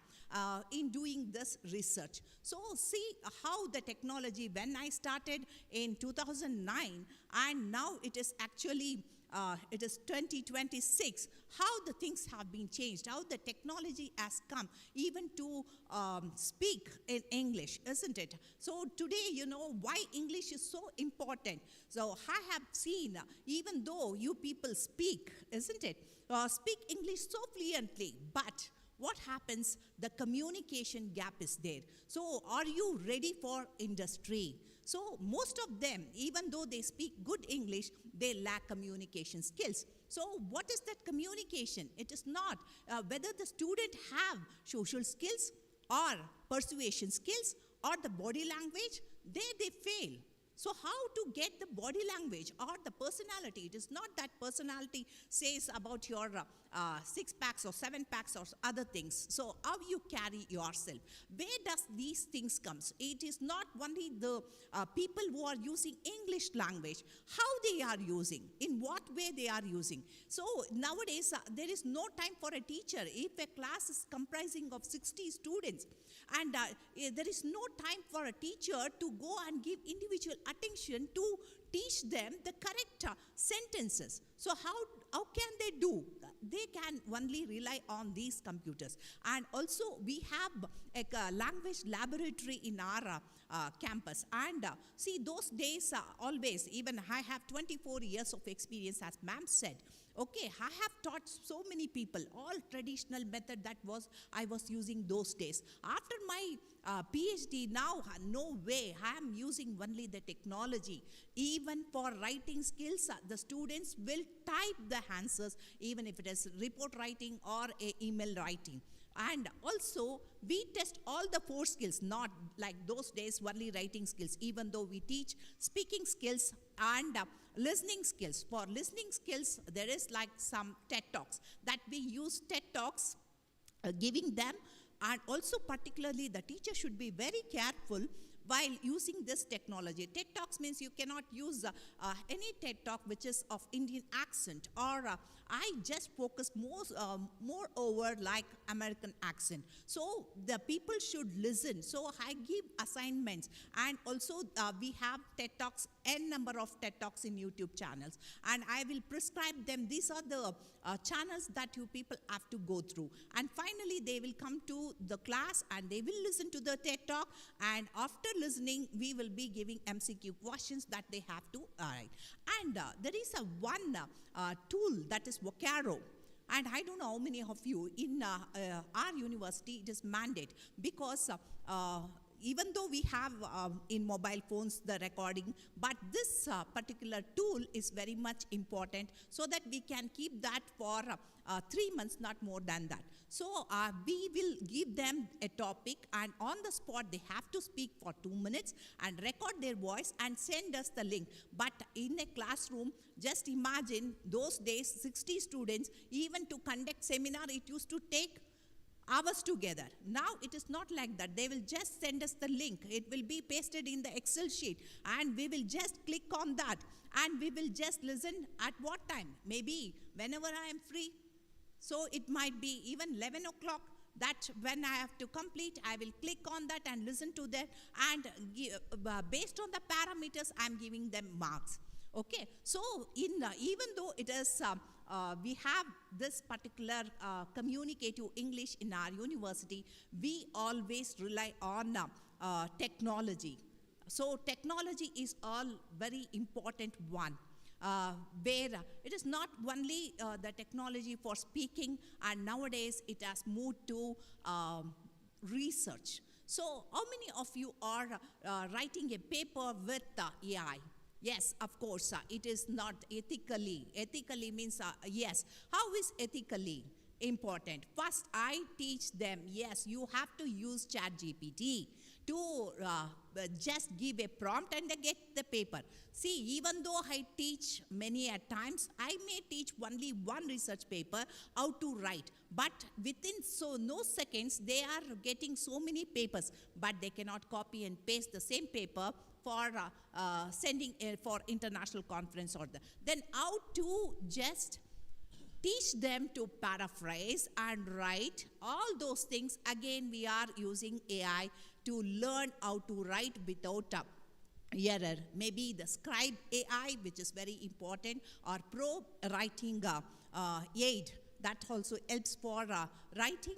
And these are many other AIs they can use, particularly Grammarly, even though it is more money oriented, where people just install it and use for 1,000 words and then delete it, and again next day they can reinstall and use for 1,000 more words. So this is how, because in Indian scenario it is not so much that every student will afford for all these AIs. So we can use AIs for particular, and if you have more email ID, that to 2 or 3 email IDs, you can explore at least for 1 hour to 2 hours to enhance your communication skills. So when I talk about research papers, and also those days I used to visit all the libraries to do a review of literature. So today it is so easy that I have Consensus AI, and I do rely on Perplexity, where there is a deep research, and immediately I get 10 papers for free. So one day if I do review of literature for 10 papers is more than enough. Why don't I do in the next day? Within 3-4 days we can do a review of literature with all important things, whatever the problem is all about. Isn't it? So, and also one more thing, to cite the paper, that to Consensus AI, if you just click on the citation, you are getting all the citations, including APA, MLA, Harvard, Chicago, Blue Book, all those things, so many things, just we have to copy and paste. And also for in-text citation, it is clearly mentioned, so easily it is happening. So why we are not using? And you may ask me a question, why ma'am we have to rely on AI when we are not using our own cognitive skills? So yes, of course, a simple example. Those days, we used to do chutney with all the grinders made up of stones. So do you think any one of your family is using the same? No, everyone's house, it has been replaced by mixing or grinder. No one is going to grind the batter in their hands.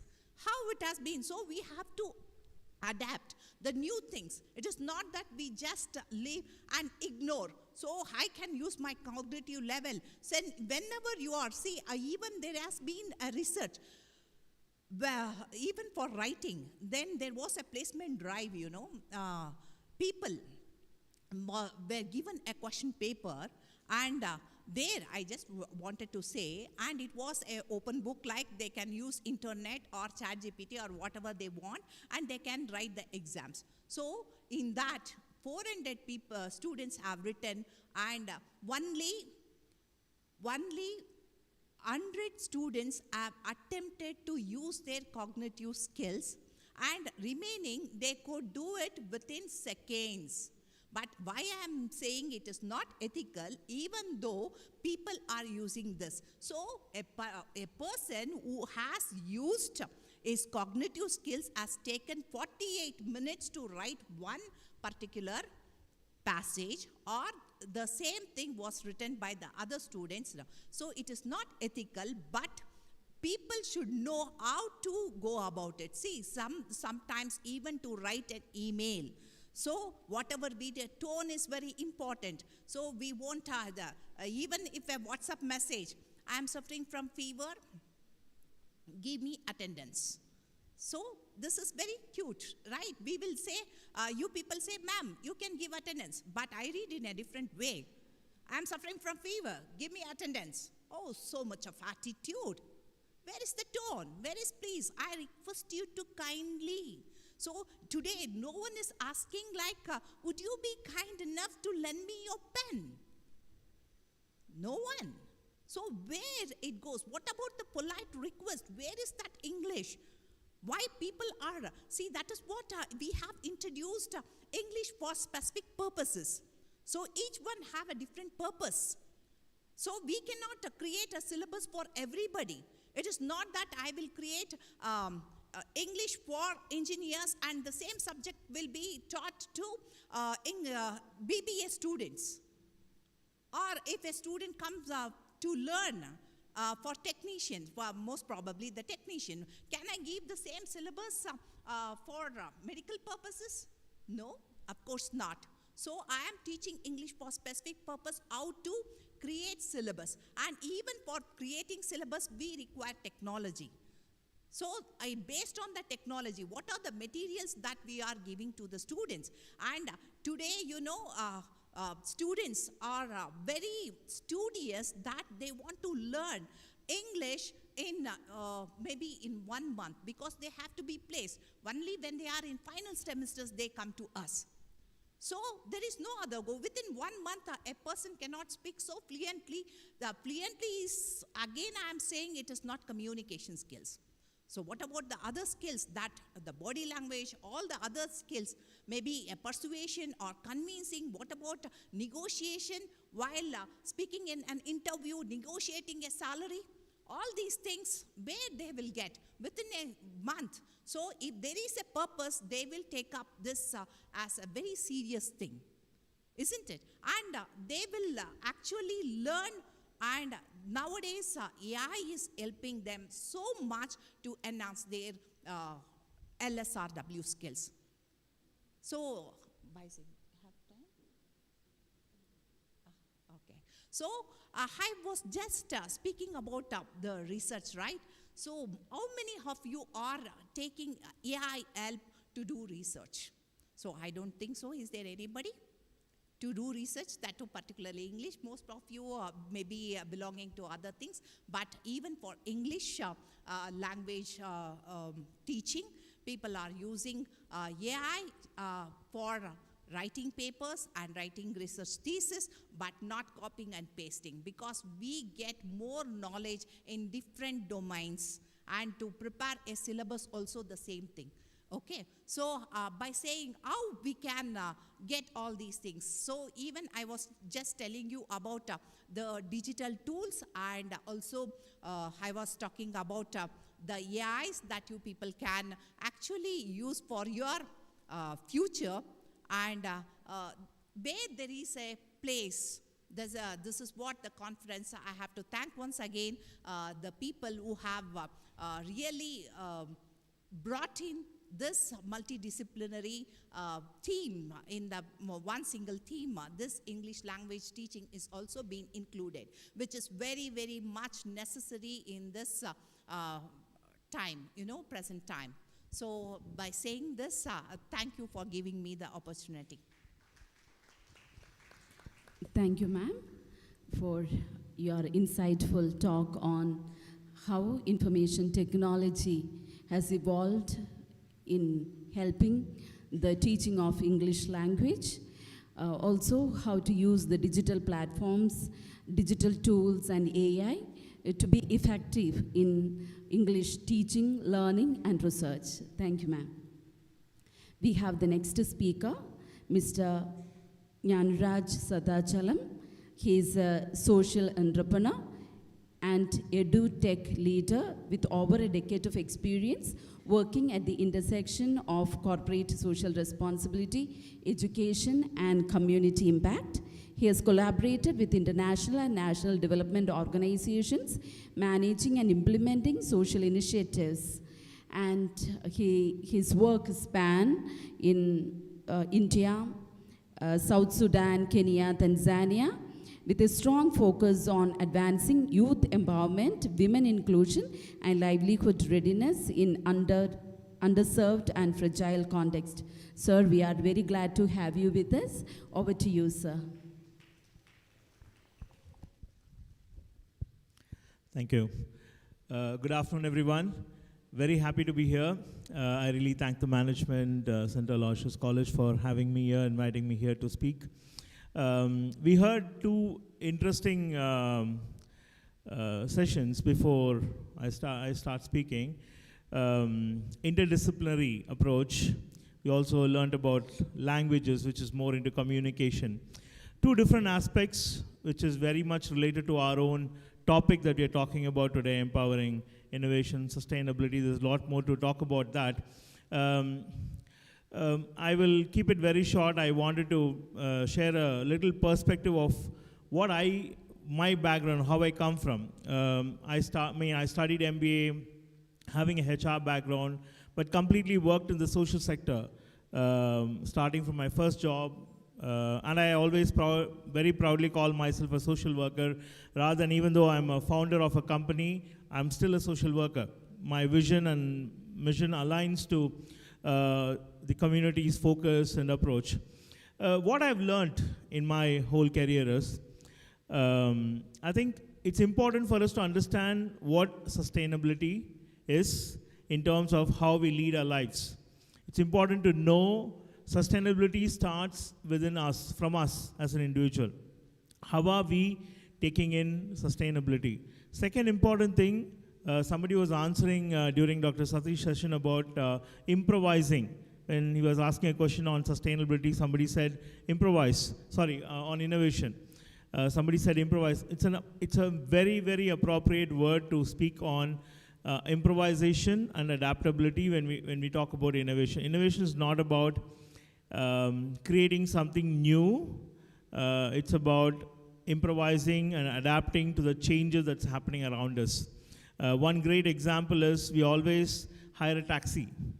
We go hire a taxi, we go out, we walk from our home to a street corner to get an auto rickshaw. But now it's not like that. The auto rickshaw comes to your place. So that's innovation, where you don't need to go out and take a taxi. You just have to book it online. we have the privilege to use it. And food delivery, of course. We want to eat in a restaurant where we really like the food. We still do that, but using innovation, it comes to your home. You don't have to go to the restaurant and wait in a queue to have food. So innovation is not about changing something, but keeping it alive and also making changes according to the changes that's happening around you. I think that's something that we need to understand and start focusing on, because most of us, we kind of get stuck in a place where we will not be able to move little forward and understand, okay, I need to change now, I need to adapt. It applies to every single thing. Ma'am was talking about doing research, submitting papers, learning languages. Everything needs that adaptation and improvisation in everything that you do in our lives. Whether you want to change your career, Sadri is into career development and career management services. We always talk about skill gaps. We always talk about how skills are being more emphasized today rather than the academic scores. How are we really going towards it? How are we learning new skills? Now we are teaching nursing students, pharmacy students, generative AI. That's how the world is moving forward. If they are not into the new realm, they're not going to understand new technologies, they're not going to be in the race. And talking about sustainability, I think sustainability is all about just staying in the race. You cannot step out of the race. You always have to stay in the race, keep running, and change, adapt changes over a period of time. I'm from Tamil Nadu. In Chennai, there is one shop called, I think, Martin Fancy Store, if I'm not wrong. My uncles and aunties used to tell me that this shop has been in existence for more than 60 years. It's in the same location. It has never changed the location. And from the day one until today, I saw the shop, last week I was in Chennai, I saw the shop. From day one until today, it has the same hoarding. Even the color of the hoarding is not changed. Just written as Martin Fancy Store. The same color, the same painting board, nothing has changed. They're still doing a great business, which makes us understand innovation is not required in every field. There are certain things which we can just still continue doing it. For example, safety pins. We all use safety pins, right? For 100+ years, the safety pin is the same. You never change the design of it. The design is always the same. So it is important for us to also realize and understand where we need to adapt, where we need to change, and how are we going to take this forward. You being the next generation, the future of this country, you all have to understand what is that I need to adapt to. Again, I'm quoting Dr. Satish today because he was talking about different problem statements, global issues. Yes, everything we have to look at it as an issue or a problem statement, but where are we looking at for problems? Where are we looking at? Are we looking at Iran, Iraq, or are we looking at Germany or US or some other country, or India for that matter? Or are we looking at in our own neighborhood? We have to start looking at in our own neighborhood. That's when you start solving problems. Otherwise, and again, I'm quoting Dr. Satish again because there's a wonderful image that he showed on being curious. There was a monkey with a binoculars in his eyes. What does it represent, having a binocular? Can someone tell me, what do we use binoculars for? Sorry? See far away. Very good. Any other thoughts? Binoculars. Why does it make it more curious for us? Using a binocular, seeing far, why does it make it more curious? Sorry? I couldn't hear you. Is there a mic that she can have? Any other thoughts? Why is it making us curious? That one picture is so relevant to the whole topic that we are discussing today. That one simple picture.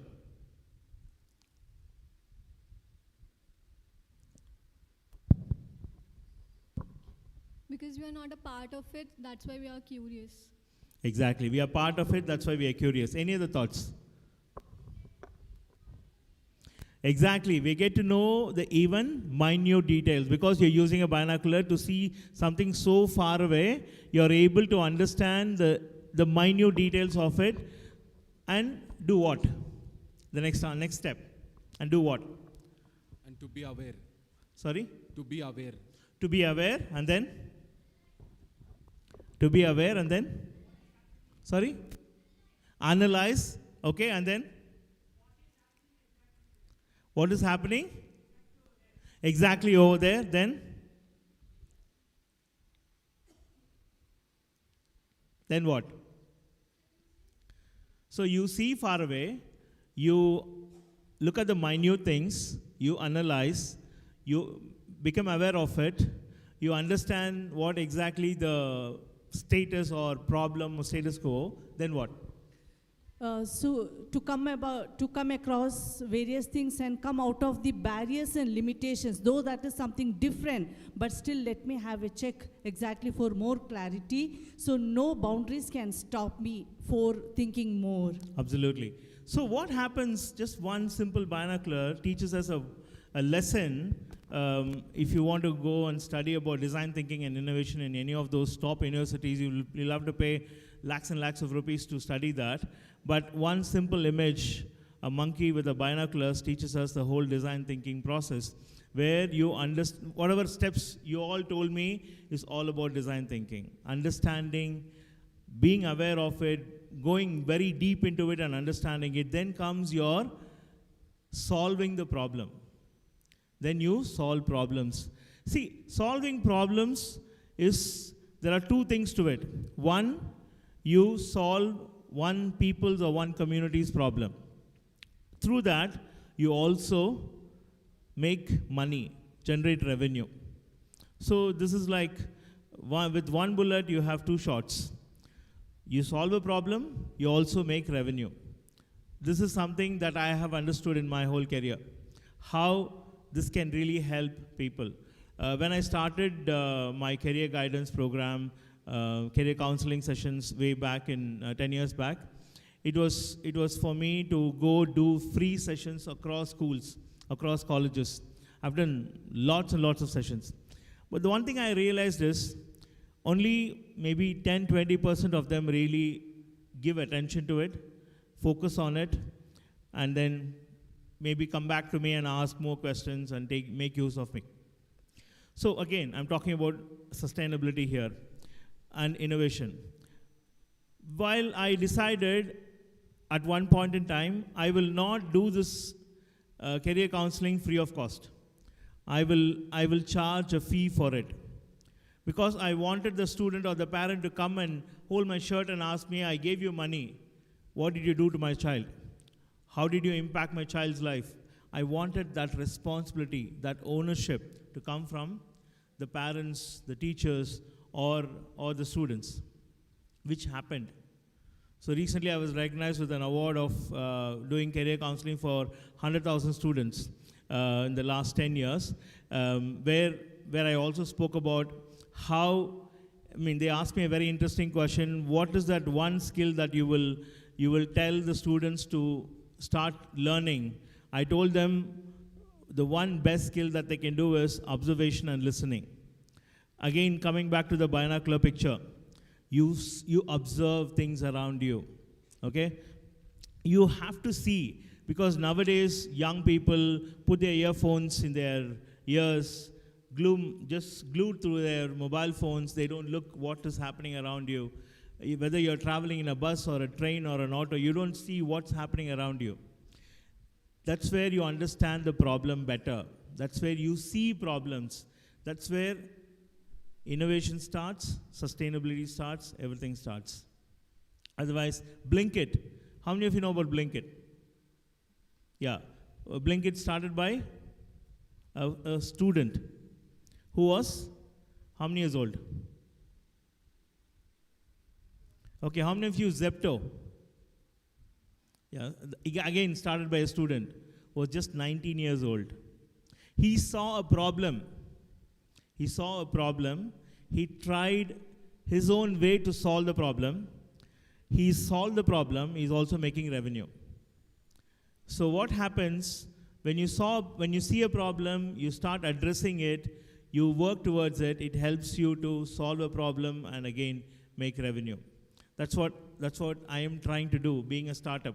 I mean, my startup is, we call ourselves a social impact startup. When we call ourselves a social impact startup, there is a reason why we call ourselves a social impact startup. We focus on impact. How many social worker students are here? Social work students? Anybody? No social work students? Really? Oh, okay, one. So in social work or even other management studies, we study about output, outcome, and impact. How many of you know this? Raise your hands. Output, outcome, and impact. So if you don't know, just go back and study what is output, outcome, and impact. These are three different stages of understanding a result of a program, of an execution. So we are talking about social impact startup where we wanted to focus on edtech and social tech. These are the two core areas that we work with. And we work completely on a sustainability model where we preserve the roots, but at the same time, we innovate. We try and do new things. We try and explore new things and see how best we can travel, our journey can stay in the track where there is a lot of changes happening in technology around us. So I will stop here to go for questions because I know it's getting late.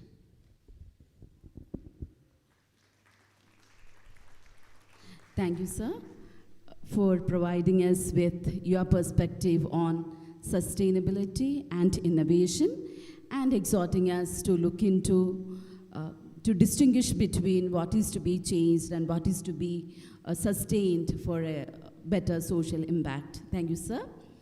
Now it is the time for questions and answers. The floor is open to you, dear participants. To begin with, I'll have a question to Dr. Satish. Sir, taking your background as a social work practitioner, educator, now working with Association of People with Disability, my question to you is this. When we speak about multidisciplinary approach, can you speak about the powers hierarchies that are there in multidisciplinary, especially you as a person who might be working with medicine, psychology, social work, and disability as a discipline. So can you speak about it, sir? How can you ensure collaboration in all these fields? Thank you, sister, for that interesting question. That powers of hierarchy you are talking about in a multidisciplinary research. Yes, it is very true. Across the globe, it is believed that one discipline is superior over the other discipline. That's what we believe, and we say that there is a hierarchy of power among the disciplines.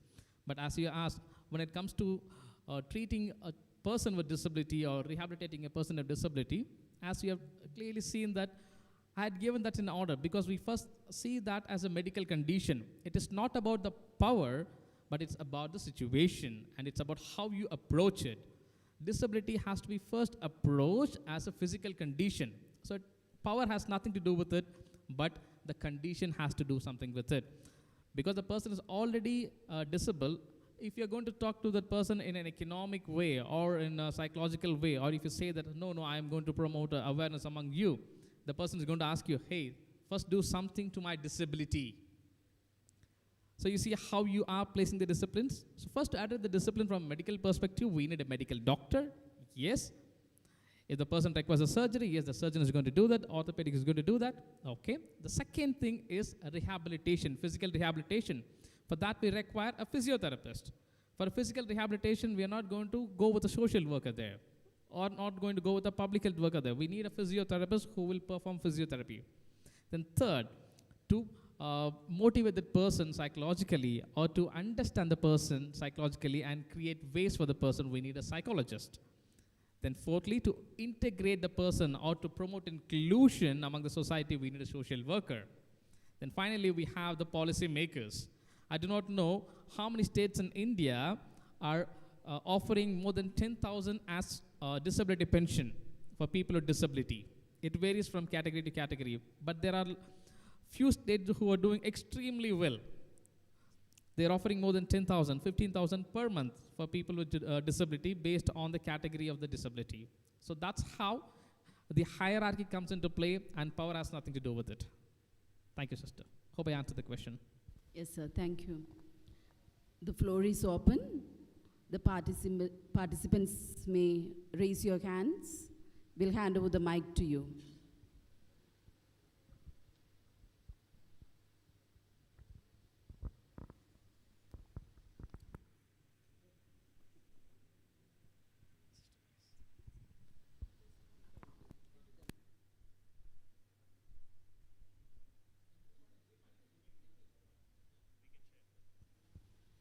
Hello. Hello, sir. My name is Nurain Sheikh. I am from Aloysius Degree College of Women. And I would like to ask, as you shared, can you please share the specific example where multidisciplinary approach to the sustainability challenges does not work out as we intended? Because what went wrong between the different disciplines, and how does that failure reapproach the building more efficiently? For example, in a place like India, which is sensitive to population and resources strain, where we have one multidisciplinary approach about smart cities for urban technology, for urban cities, India's urban development under smart cities mission. And in paper it was required, but in practice, if we see, several projects struggle between different disciplines because it operates in silos instead of rather than cohesive matters. So what is your approach in that? To Satish, sir. Thank you. Good question. So you're talking about the challenges that we are facing when we are adopting an integrated multidisciplinary approach, right? Exactly. That's where we have come for this conference, because it clearly says that. Speak? So because India is so sensitive, because there is a different sector, like politics have to work and rules have to work, so it does not always come out as we intend. So what is your approach in that? Because what can we do to make, what are we telling? Because saying is a different thing and working on it is a different thing. It requires more efforts. So what is your approach in that? Very good. Saying is different and working is different. Do you remember the example that I have said about substance use disorder among adolescents? That was not only a saying, I have done that. So it was my PhD study. So I had the collaboration between multiple disciplines, so we can also do it. I agree that yes, there are a lot of challenges, and that is why exactly the theme of the conference stated emerging frontiers. So we're still emerging, we have not established. So there will definitely be challenges. We have to address the challenges then and there, learn from the challenges. Sir was talking about design thinking, learn from it, prototype it, then again you have to test it, develop it, and then evaluate it, apply it again. So it is a continuous process. You cannot say that multidisciplinary research is an established thing. No, it is continuous. So the challenge would be coming your way anytime or every time that you do carry out this multidisciplinary research, but you have to be prepared to address it. In my research, I would say, as you rightly pointed out, there were a lot of constraints from government, and there were a lot of insights and inferences in the study that I was forced to hide. I was not allowed to publish that. So there are constraints like that, but I had taken the positive side of it, and that's how it is moving on. Hope I answered the question. You have another question, a follow-up question to that? Yeah, please. No, actually my main question was have you come across such thing where multidisciplinary approach have not worked out? Can I add to? Yes. Yeah. So there is only two ways that we can approach this multidisciplinary thing. One, we take very formidable effort to ensure that this multidisciplinary thing works, number one. Number two, sometimes we have to do a forced mergers, where the situation around you forces you to get into this multidisciplinary thing, which is COVID, one great example. Now, if you ask whether this has really worked well, 80% it has not really worked well. Due to various reasons, one could be political, one could be self-denial of why I should be part of it, and our own core focus areas are so different from each other. There could be multiple reasons why it has not really worked, but it has really worked in situations where you're forced to merge together and start working towards it. But that can create a best practice, best example for the future to come in. That's why I keep saying individuals has to start thinking in those processes. Rather than just applying it when it required, we have to start thinking in that sense. Then we can solve this problem. To answer your question, it is not really working greatly, but on forced mergers, it really worked well, and we should take that as an example, stepping stone to move forward. Thank you, sir. That answered the question. Thank you, and thank you, sir, for helping me out. Hello, ma'am, can I ask question to other panelists? Is that allowed? Okay. Very good morning. Ma'am, my question is for Chamundeshwari ma'am. Thank you so much for bringing all the teaching pedagogies in AI for the languages. But when you said that you encourage your students to write the answer in a typed format, let me narrate an incident. One parent, I don't want to name the student name, he has completed his BSc Psychology. He came and said, ma'am, my son is so addicted to the gadgets. The minute if I ask him to study something, he will open his laptop, he will refer into the, what you call, mobile and other thing. Though we are living in the era of technology, so we are not going away from the technology, but he said, let my son study anything through the PPT slide. Let him go through anything which is technology. But you as a language teacher, Hindi, Kannada, English, Malayalam, Tamil, ma'am, you are the torch bearers of the rich vocabulary. The minute ChatGPT is off, my son is unable to think anything. When we conduct mock interviews, my son is not able to say anything because everything is copy-paste.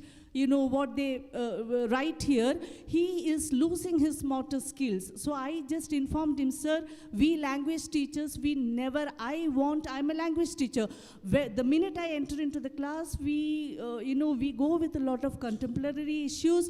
I ask my students to take down your notebook, you write. That will enrich your, because the minute you have the typing habit, auto-check spelling will come there. AI will help him to complete with the thing, but tomorrow when you are going to attend an interview, how will you face the panelist? So here my humble request is that at least the language teachers should let them use Google engine, search engine as a reference source, but insist on writing, learning, listening skill, let them speak, let them write, because Indian education examination system has not changed, ma'am. The 3 hours of what you write in the paper is going to decide your grade. So at least I feel that language teachers should inculcate this habit of making them to write, because all the time I cannot look at the ChatGPT and answer.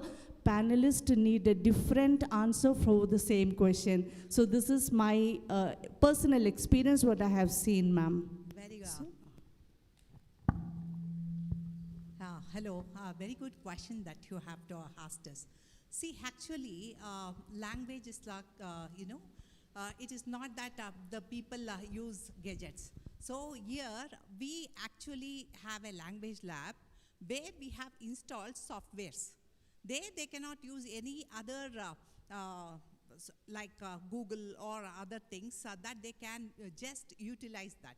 See, for example, a teacher in a classroom, how many words she can teach? It is not that if you ask a meaning for a particular student, so he won't be able to answer it. So he has some inhibitions. So it is not that the teachers were using so many words writing on the board and daily 5 words on the board. Okay, and it was not so easy to grab the attention of the students. Now the students are able to find out so many words even while playing a game. We have installed so many softwares where they can utilize for learning vocabulary words. So within a time span, they will read so many vocabulary words and instantaneously it gives the feedback. It is not that we are making them to use only the gadgets like mobile as soon as they take a mobile and they will go and WhatsApp to other people. We never encourage that. We actually use these kind of tools and we have an eye on that. See, only we can take the horse to the river, only the horse should drink the water. It is not we. But we are facilitating them with different modes. It is not that when we speak English, 2,000 words suffice to speak in English. But if they have to clear GRE, TOEFL, and if they want to go abroad, they need 10,000 words. If there is a purpose for a student to go abroad and learn and earn money, okay, obviously he has an intention, there is a purpose to do that. So we are inculcating them to acquire knowledge to these kind of things. And it is not that in a classroom comprising of 60 students, we are not giving individual attention. But in the language lab, they actually, I told already, it is learner's autonomy. And it provides collaborative learning, and also the peers, how they use the words. In a classroom, if I ask them to give 10 words, they won't be able to do it. After just going through the softwares, and if I ask them, they are able to just tell me that. And if the writing habit is very important. So nowadays, the technology as even evaluation has become online evaluation. So people is not that sitting at the same cognitive skills. Even they are typing the same cognitive skills, they are using it. It is not that only they have to take a pen and paper and write it on. So how they are using, it is a facilitator that we are asking them to use AI or the other things, because no one, particularly if parents like you people, how many of you are speaking English at home? No one. And even if they are speaking to their friends, and no one is encouraging, hey, do not speak in English, we will speak in our mother tongue. So even in the classroom, if it is engineering students, I have seen all the Andhra people will go and make friends there. And all the Northeast will be there, sitting together. So how come they are going to enhance the language skill? There should be something harder. So nowadays, the people should be industry ready. Industry ready within the stipulated time. It is not that the students always see. Then how come the students, most of them are getting jobs for 50K in our universities? Do you think that they are not using this? Yes, of course. They come to the lab with all interest and they learn how to pronounce or how to use grammar, or how that to Z generation is not like us, ma'am. They actually go beyond, and they have created so many words that we don't never use that. And it is like that. It is not that you think that people are using gadgets. And even Instagram, we have done a research and found out the words that the people use in Insta. That also has been researched. And we have also proved by listening to English songs that people have improved their skills, that is language skills. That for that particularly, we have already used movies, English movies, to teach the students. So it is not that the students or the parents think in the other way. So nowadays, technology has replaced for everything. So if we do not adapt to the new thing, and if you say that the child is always using gadgets for other purposes, that is not. But if there is a purpose, and if we want to earn more in other countries, of course, the students are even at 11:30, the students will call me for the statement of purpose. And they are, how many students in our universities are there in the abroad, even including my MA students. So immediately after completing their PG, they are into Canada and other countries. How come they are? So it is not that the student. So those who have the aspiration of learning new things and new technologies, they are there to survive in this world. It is not that if they don't touch and if you make them to sit all alone and use only the mobile phones, it is not like that, ma'am. We have to adapt to the different innovative methods, as sir said. We have to go for the new things. And if we, as a teacher, if I do not know the AI, and I will be like a traditional method that I am using those days, like traditional grammar-based instruction only I should have followed. But today's generation, it is not suffice. And how in most of the engineering colleges, just imagine the rural side. They do not even speak. Then I just gave a talk in Asan University. There also the same thing, they said, we don't have internet to access even the mobile, or whatever you have given the AI and the tools that we could not use. If we could use, we could get a job in urban area like Bengaluru. So I just say it is not that the students' intention or perception of the parents. Your parents should come out of that and make the students to think apart and how to use technology, where to use, where to cut, where to see in English language classroom. I never allow students to bring their mobile phones to my classroom. They have to leave. The language laboratory is meant for English language enhancing. So we don't give them any gadgets to play or send WhatsApp messages. There they will learn only the 4 skills. This is what I have to say. Thank you for the question. I hope I have answered your question. Thank you, ma'am. Can we have the one last question?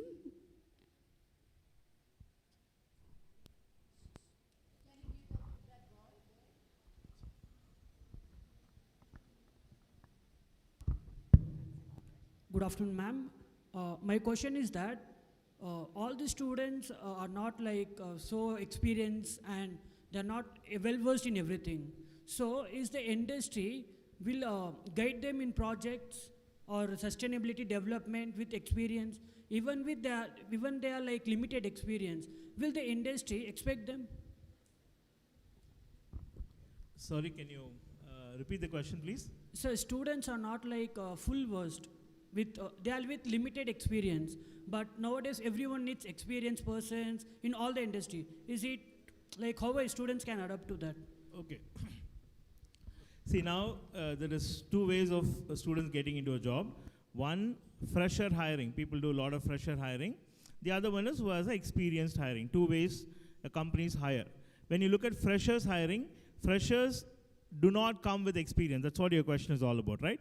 We just go apply for a job and then we try to find a job where most of us get rejected because we don't have an experience. But a lot of organizations say we do hire freshers. But the question is, how do we solve this gap? One great answer, if I have to give you, is while you're studying, some of you are already working part-time, right? Lot of people select part-time jobs for money because they need some extra income to manage their fees, to manage their expenses. So while you select your part-time job, select something relevant for your studies that you're doing, number 1. Number 2, when you do projects, do not do only projects in your pre-final year or final year. Do it from the first year. That's the best way to start executing projects where you learn a lot of things, which a lot of companies take it as a big credential when you put it in your resume. Third important thing, do internships. Internships, do not again do it only in the final semester. Maybe the university's need is to do it in the final semester. Do it from the first semester. Do it from the first semester. Imagine you have 6 internships by end of 3 years if you're doing a degree. And 6 internships from 6 different companies, 6 different projects. That adds so much of credibility to your resume. That resume will really speak. I have done a lot of interviews in my career. When I see a resume, I will look for internships. I will look for projects. And my questions will be more on internships because that's where you would have done something. You have learned by experience. When we talk about experiential learning, that matters a lot more than your academic scores. So we will ask a lot of questions from that space because a lot of students just cut, copy, paste internships. They don't really do internships. Somebody, one of his or her friend would have done it. They would have copied, paste the same internship. If I ask questions, they'll just come back and tell me, sir, we did a group internship. Tell me what role did you play in that group? They won't have answers. So it's important for you to prepare for your job. maybe you're a fresher, but you have a lot of experience by doing internships, projects, and a lot of other things while you're studying. That's a way you can find better jobs when you're a fresher. Thank you, sir. With that, we come to the end of our session. I would like to thank the panelists wholeheartedly for your enlightening talk, your words of encouragement, and providing solutions to the participants. And dear participants, thank you very much for your engagement and active participation. Thank you very much. God bless us.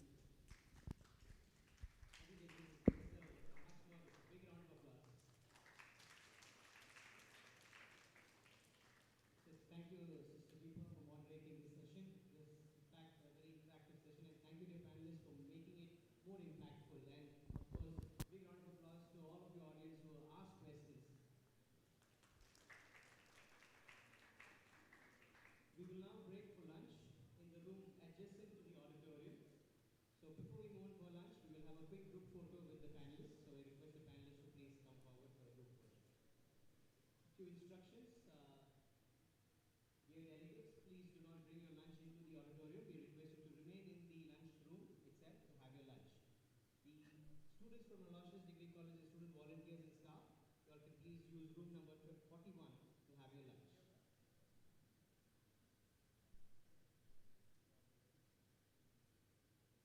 The next announcement would be for all the paper presenters. You are requested to assemble in your respective track rooms by 1:45 p.m. I repeat, by 1:45 p.m. I will quickly repeat the list of track rooms. Track 1, Commerce, Auditorium. Track 2, Business Administration, Computer Lab, ground floor. Track 3, Social Work and Psychology, second floor, Psychology Lab. Track 4, Computer Science, first floor, Computer Lab. Track 5, Language, ground floor, AV room, Language Lab. We can all move for the lunch.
Hello. Hello, mic check.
Good afternoon to one and all present here for today's international conference, Emerging Frontiers in Multidisciplinary Research and Innovation, Bridging Knowledge for Sustainable Future. It's my honor to introduce our judge and chairperson, Dr. Premalata ma'am. Dr. Premalata has completed her MBA in Annamalai University, PhD in University of Mysore. She is also qualified for NET and KCET in Commerce.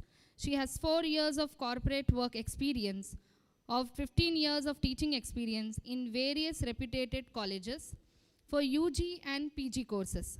She has attended many national and international seminars, webinars, conferences, and workshops. She has presented and published research papers in various reputed journals, given guest lectures for PG students. She has also authored a book in International Financial Reporting Standards and Organizational Behavior. She currently serves as BOS and BOE member in 2 colleges and reviewer board member in 2 international journals. We welcome you, ma'am.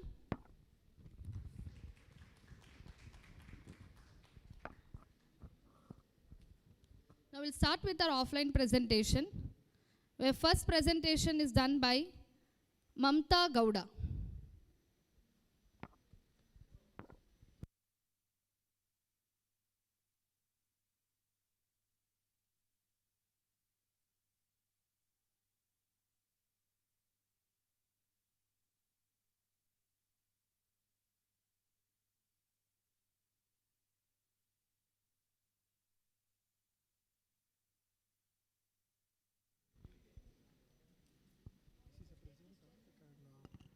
Forward and this is for backwards, so you can automatically change. Please, you can. Okay, ma'am. Please give it to only her. Please don't give it to this remote to anyone. Okay.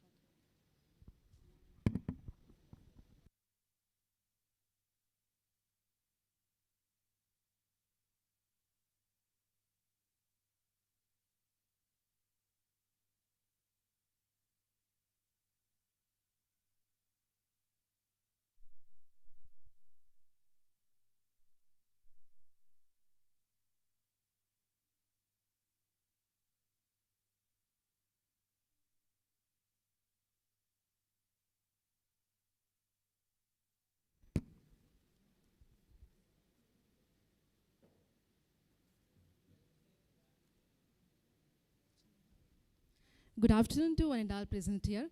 This is Mamata, Assistant Professor, Department of Commerce, Bengaluru North University, Kolar. Good afternoon to one and all present here, respected dignitaries, and all the fellow scholars and all the participants over here.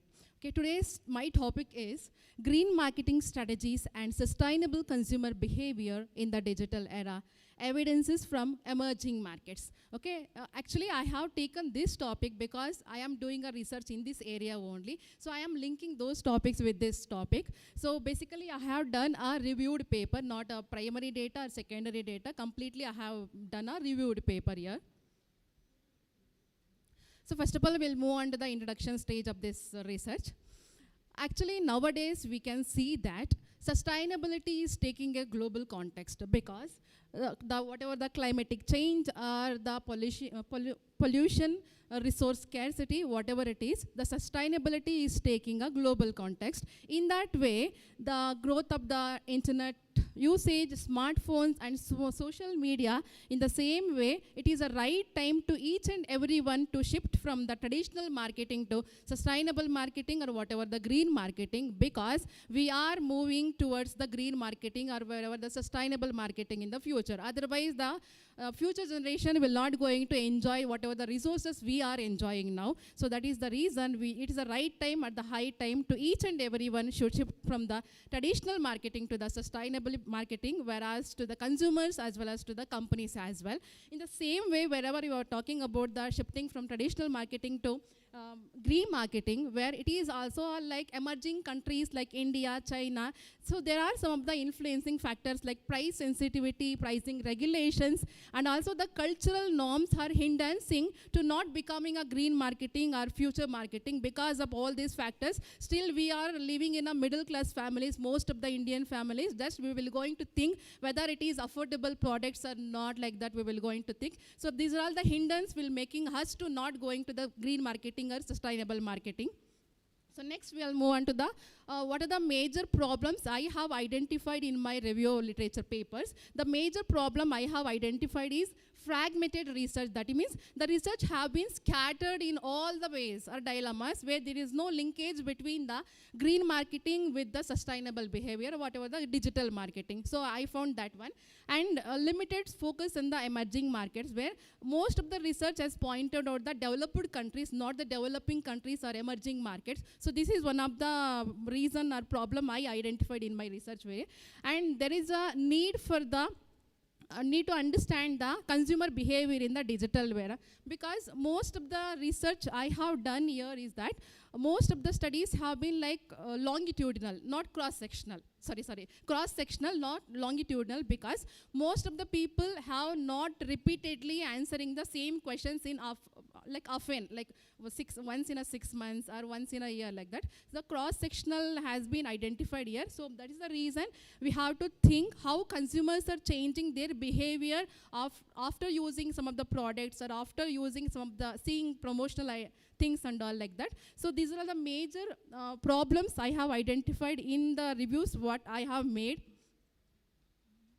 And main research objectives I have taken for this consideration is to analyze the role of digital green marketing strategies to promote the sustainability, and to examine the sustainable consumer behavior in the digital environment, and to identify the key factors which will going to influence the green purchase intention of the consumer and behavior, to develop an integrated framework where it will going to link between the digital strategies with the sustainable consumption. The main keywords where I am using in this session is green marketing, sustainable consumer behavior, digital transformation, green trust, and purchase intention. So here green trust I have taken as a mediator as well, because most of the companies or what they are doing nowadays is that they are like telling that we are using or we are promoting a green products and all, but actually they are not giving up green products. In the name of the green products or green marketing, they are just greenwashing. Okay, so that is the reason green trust is very important for the companies. So actually what they are showing, that only they should give. So that's what the green trust is a major mediator in my study. So when it comes to the theoretical or conceptual framework, in my study, whatever the reviews I have done, most of the papers have used all these models like theory of planned behavior, value behavior norms model, TAM model, like this. And this is what the conceptual model I could refer from all these reviews. And for my research methodology, I have taken a systematic review literature I have done using a Prisma model.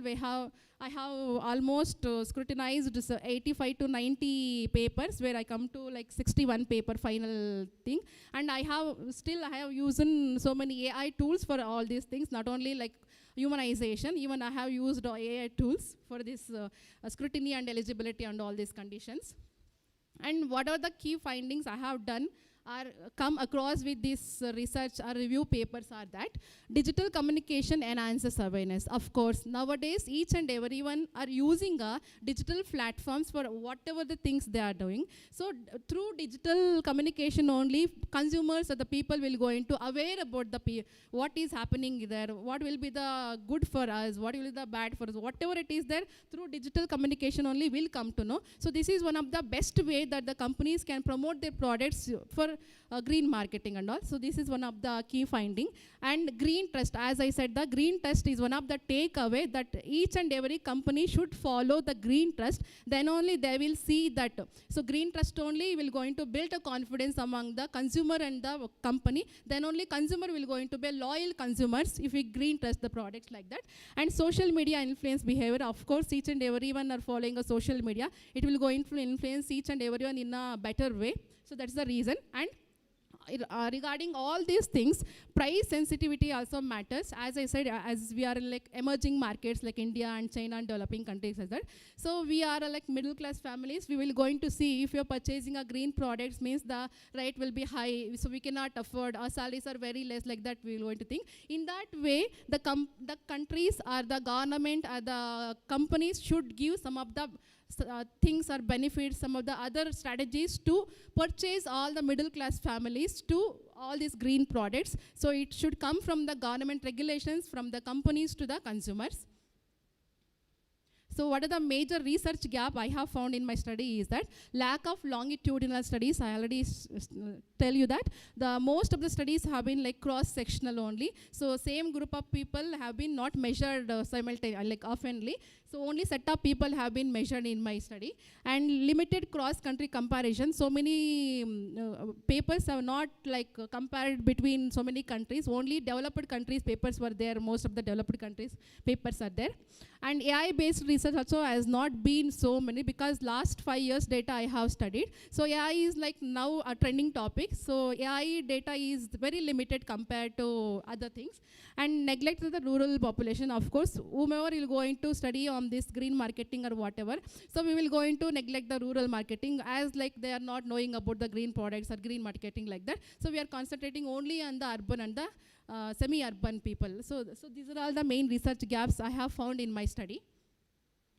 So what are the major policy suggestions I would recommend from my research area is that, so we have to control from the government itself the greenwashing. So as in the name of the green product, so green marketing, greenwashing should be regulated by the government itself.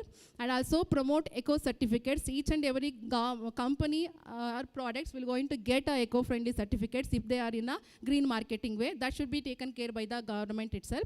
And also improve digital literacy. If we improve our digital literacy through among the consumers or the people outside, then only we can, consumers can get the information and analyze the information whichever is coming, green marketing or not like that.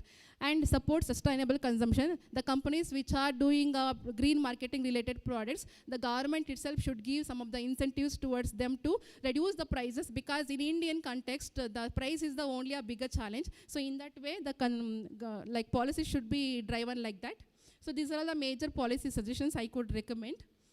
And to say overall, digital platforms drive sustainable behavior, and green trust is a crucial part in each and every aspect. Through emerging markets like India is needing tailored strategies for the green marketing as well. And for future directions of the research, I could say there are so many cross-sectional researches. The studies can be done in the longitudinal studies as well. AI sustainability marketing practices have not done so much, so they can take a part in this AI sustainable practices. And rural inclusion is not been a part of these earlier studies. Now they can implement in their future studies as well. Cross-country analysis also, they can compare their country with another country. They can do a better analysis. So this is what the future research directions I could say from my research area, because we are living in a Vasudhaiva Kutumbam, where one earth, one family, one future. Thank you so much.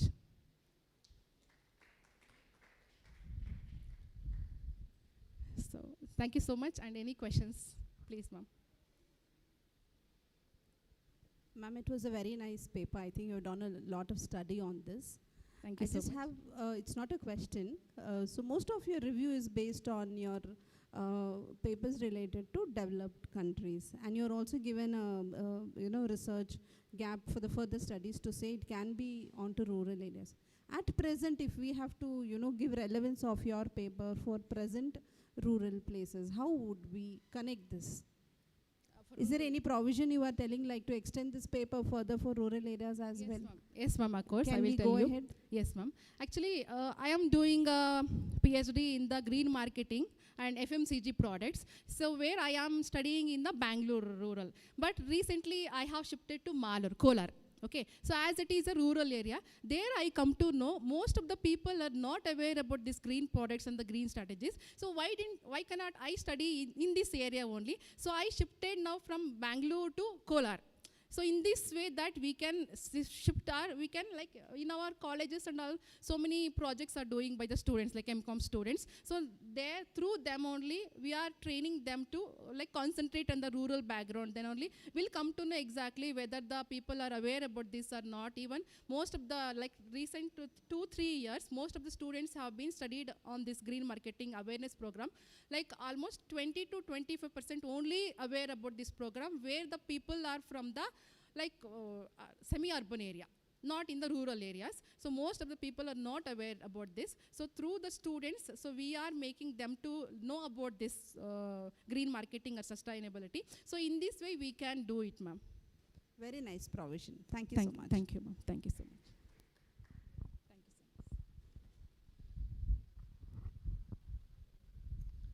Thank you so much, ma'am. Now we have next Aishwarya Rao.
Be uplifted by practicing sustainable tourism, whereas the negative impact is overcrowding.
and dedication laid the very foundation upon which this college stands today.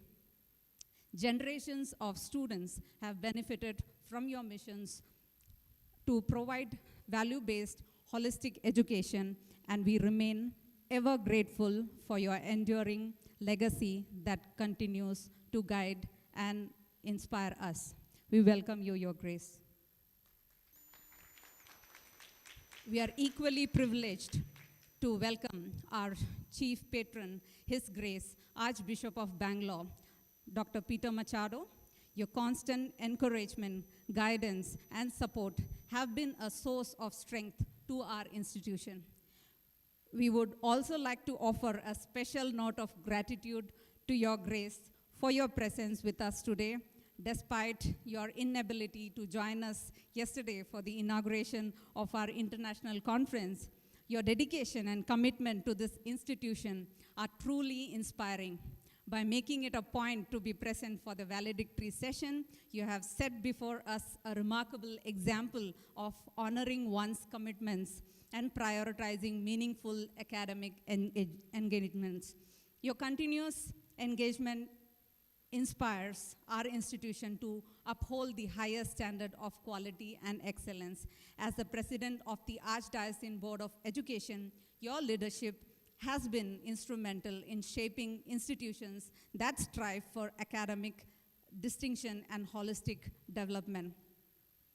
We remain truly grateful for your presence and support. We welcome you, Your Grace.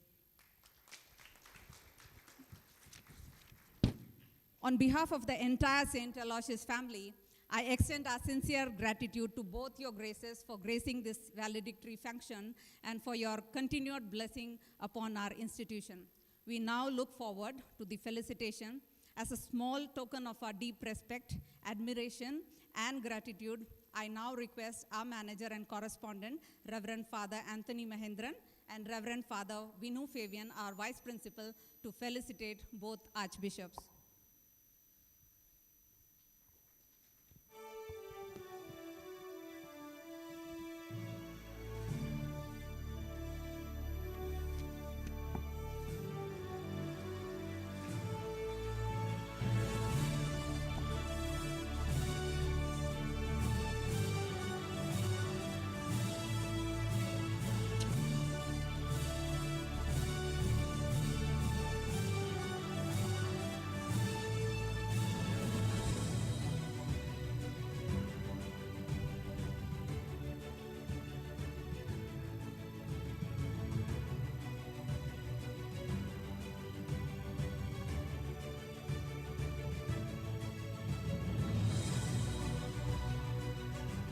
Thank you, Fathers. Thank you, ma'am. We call upon our Archbishop, Most Reverend Dr. Peter Machado, to address the gathering.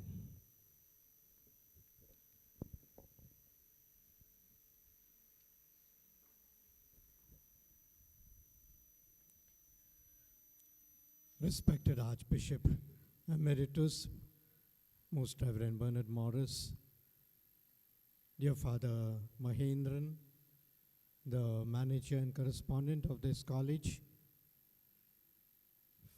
Father Vinu Fabian, who is also with us, Madam Principal, and my dear delegates who have come from different parts of India and abroad, and also following this sort of interactions on the online mode. I'm very happy to be here at the valedictory function. I was supposed to come yesterday, but I could not come. But then I was following up with Father Mahendran that this is going to be an important development, especially not only for the students, but also for this college. Knowledge, exchange of knowledge, perhaps is the best thing that can happen among us. And today, a college like St. Aloysius College, especially imparting knowledge to the upcoming students, is not only a good sign, but a beacon of the future. Knowledge is good, they say, but it is useless if it is not made use of. And in that sense, knowledge is also a treasure hunt as it were. But then, making use of it is the key to it. Knowledge abounds everywhere, but being taught, or rather exercising our own intellect in order to use it, that's the best way perhaps we can disperse, we can impart knowledge to the others. And this exercise that you all had together, especially interdisciplinary, I'm sure you learned from each other. You have also grown in your knowledge and content, and more than anything else, you have been able to communicate to the others. You know, knowledge has many potentialities. I would say only 3 of them. The first is knowledge is power. Knowledge is power. If someone were to ask that, is money not a power? Yes, money is a power, but then limited. But knowledge is unlimited power. Secondly, knowledge is a tool for development. No development can take place without a good knowledge of it. And therefore we speak of technocrats today who can make use of technology in order to also perhaps increase development. And thirdly, for a upcoming country like India, especially with almost 40 to 50% of our youth, we say knowledge is necessary in order to exercise our freedom. Our freedom. Into the heaven of freedom, my Father, let my country arise. The beautiful thought and expression of Rabindranath Tagore, and for that we need knowledge. And therefore, my dear students, my dear delegates, my dear those that have participated in this seminar, I hope your visit to Bangalore, many of you, I suppose you are from Bangalore, but those that have come from outside, may this exercise of experimenting, communicating, exchanging be a sign of your own perhaps growth and development for the future, so that one day if I hear one of your names as being a big name, a scientist, a technocrat, a professor, or perhaps something that is called inventor or so, I would be very happy that you make the small beginning or perhaps a small intervention at Bangalore at St. Aloysius College. God bless you all. Thank you.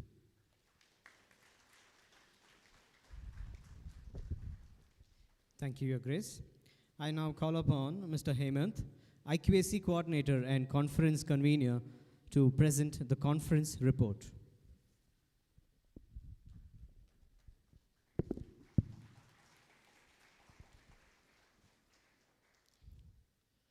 St. Aloysius Degree College, Bengaluru, under the aegis of IQAC, successfully organized a 2-day international conference in hybrid mode on the theme Emerging Frontiers in Multidisciplinary Research and Innovation, Bridging Knowledge for a Sustainable Future on 17th and 18th March 2026. The conference witnessed active participation from 100 delegates comprising academicians, researchers, and students from diverse institutions. The conference commenced with a formal inaugural session graced by distinguished dignitaries, Monsignor S. Jainathan, Secretary ABE, Mr. Benny Mohan, Chief Marketing Officer of Wings, Reverend Father Anthony Mahendran G., Manager and Correspondent, Dr. Sandhya Panikar, the Principal, and Reverend Father Vinu Fabian, Vice Principal.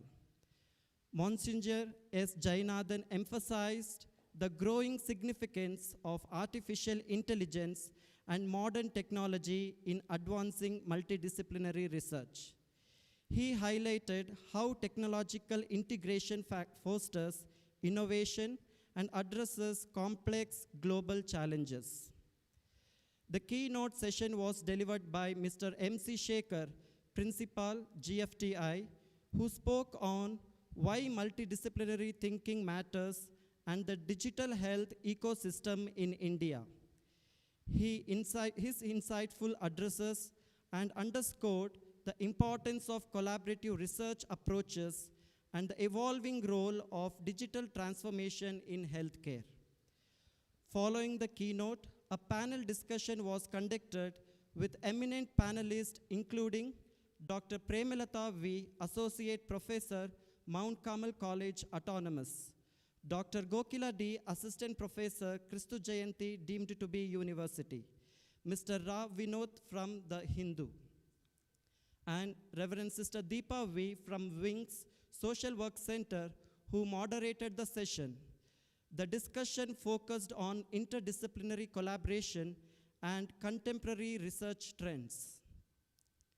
The afternoon session featured online track presentations conducted via Zoom, enabling participants from various locations to present their research work effectively.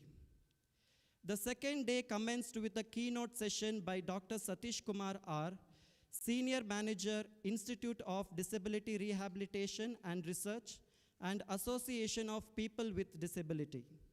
His address covered a wide spectrum of topics, including innovation and sustainable development, sustainable agriculture, green urban development, waste management, circular economy, AI-driven healthcare diagnostics, Digital India initiatives such as e-Sanjeevani, and the role of higher education institutions in fostering multidisciplinary research. His session provided valuable insights into sustainable and technology-driven research practices. A panel discussion followed featuring Dr. Satish Kumar R., Dr. Chamundeshwari C., Associate Professor, Reva University, Mr. Jnanaraj, founder and CEO of Sadre Solutions, with Reverend Sister Deepa V. as the moderator. The panel deliberated on practical approaches to integrating sustainability and innovation in research and industry. Post-lunch, technical sessions were conducted with track presentations in various disciplines, including commerce, business administration, social work, psychology, journalism, computer applications, and English language teaching. Participants actively presented their research findings, fostering academic exchange and interdisciplinary learning. The conference concluded on a successful note, providing a dynamic platform for knowledge sharing, collaboration, and innovation. It effectively highlighted the importance of multidisciplinary approaches in addressing contemporary global challenges and contributed significantly to academic and research excellence.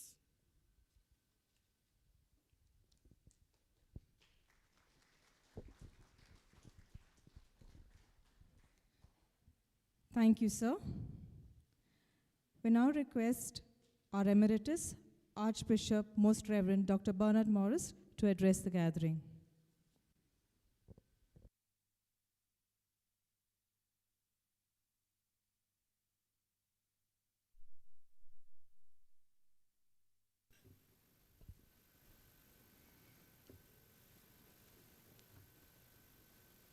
Most Reverend Dr.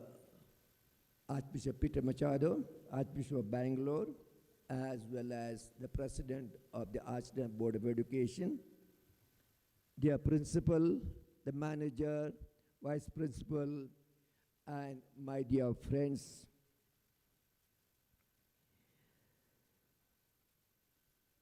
On this valedictory session, I'm reminded of the theme of this conference, Emerging Frontiers in the Multidisciplinary Research and Innovation. Over the last 2 days, you shared ideas, challenges, and assumptions, and tried to build bridges across disciplines. That is what we heard in the summary of the 2-day sessions. Dear friends, we live in a world of complex challenges. Climate change, health crisis, inequality, rapid technological shifts. No single field of knowledge can solve these problems alone. Science needs the wisdom of humanities. Technology needs the guidance of ethics.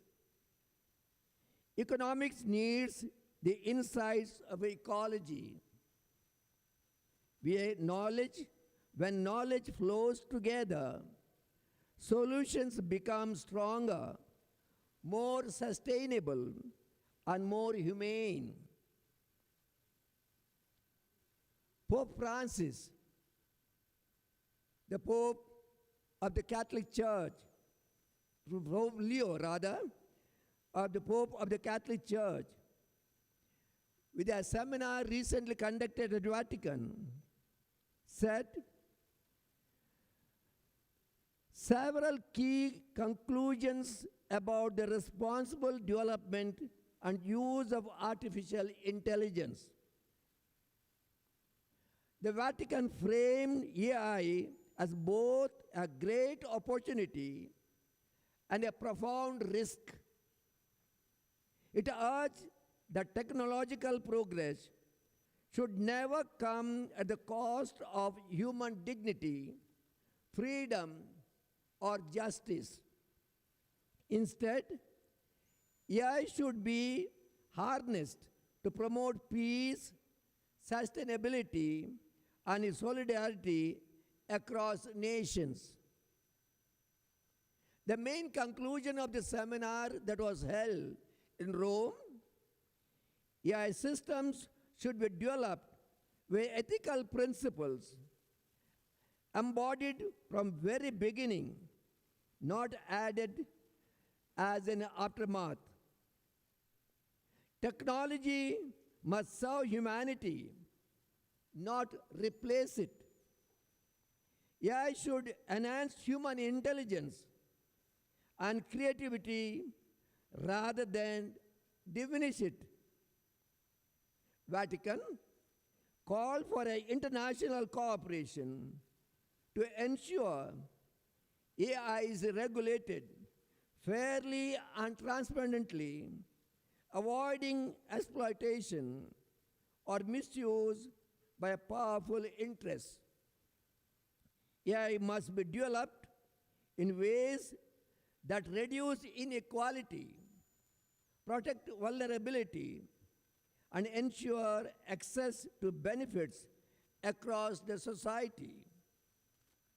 Developers, governments, institutions should share responsibility for ensuring AI respects human rights, privacy, and ethical values. My dear friends, on 3rd March, I read in the paper the request to Karnataka Chief Minister to provide budget for integration of traditional agricultural technology that blends with artificial intelligence. Agriculture is not an occupation. It is the lifeline of millions of our farmers. Yet, in today's competitive and rapidly developing world, traditional methods alone cannot meet the challenges of the climate change, resource scarcity, and global market demands. This is where artificial intelligence engineering in agriculture becomes crucial. This investment will mean, the paper announced, establish AI research centers focus on farming solutions, train young engineers and farmers in AI applications, create pilot projects across districts to showcase real benefits, build sustainable technology-driven agricultural ecosystems. AI can help farmers predict weather patterns, optimize irrigation, and reduce water wastage.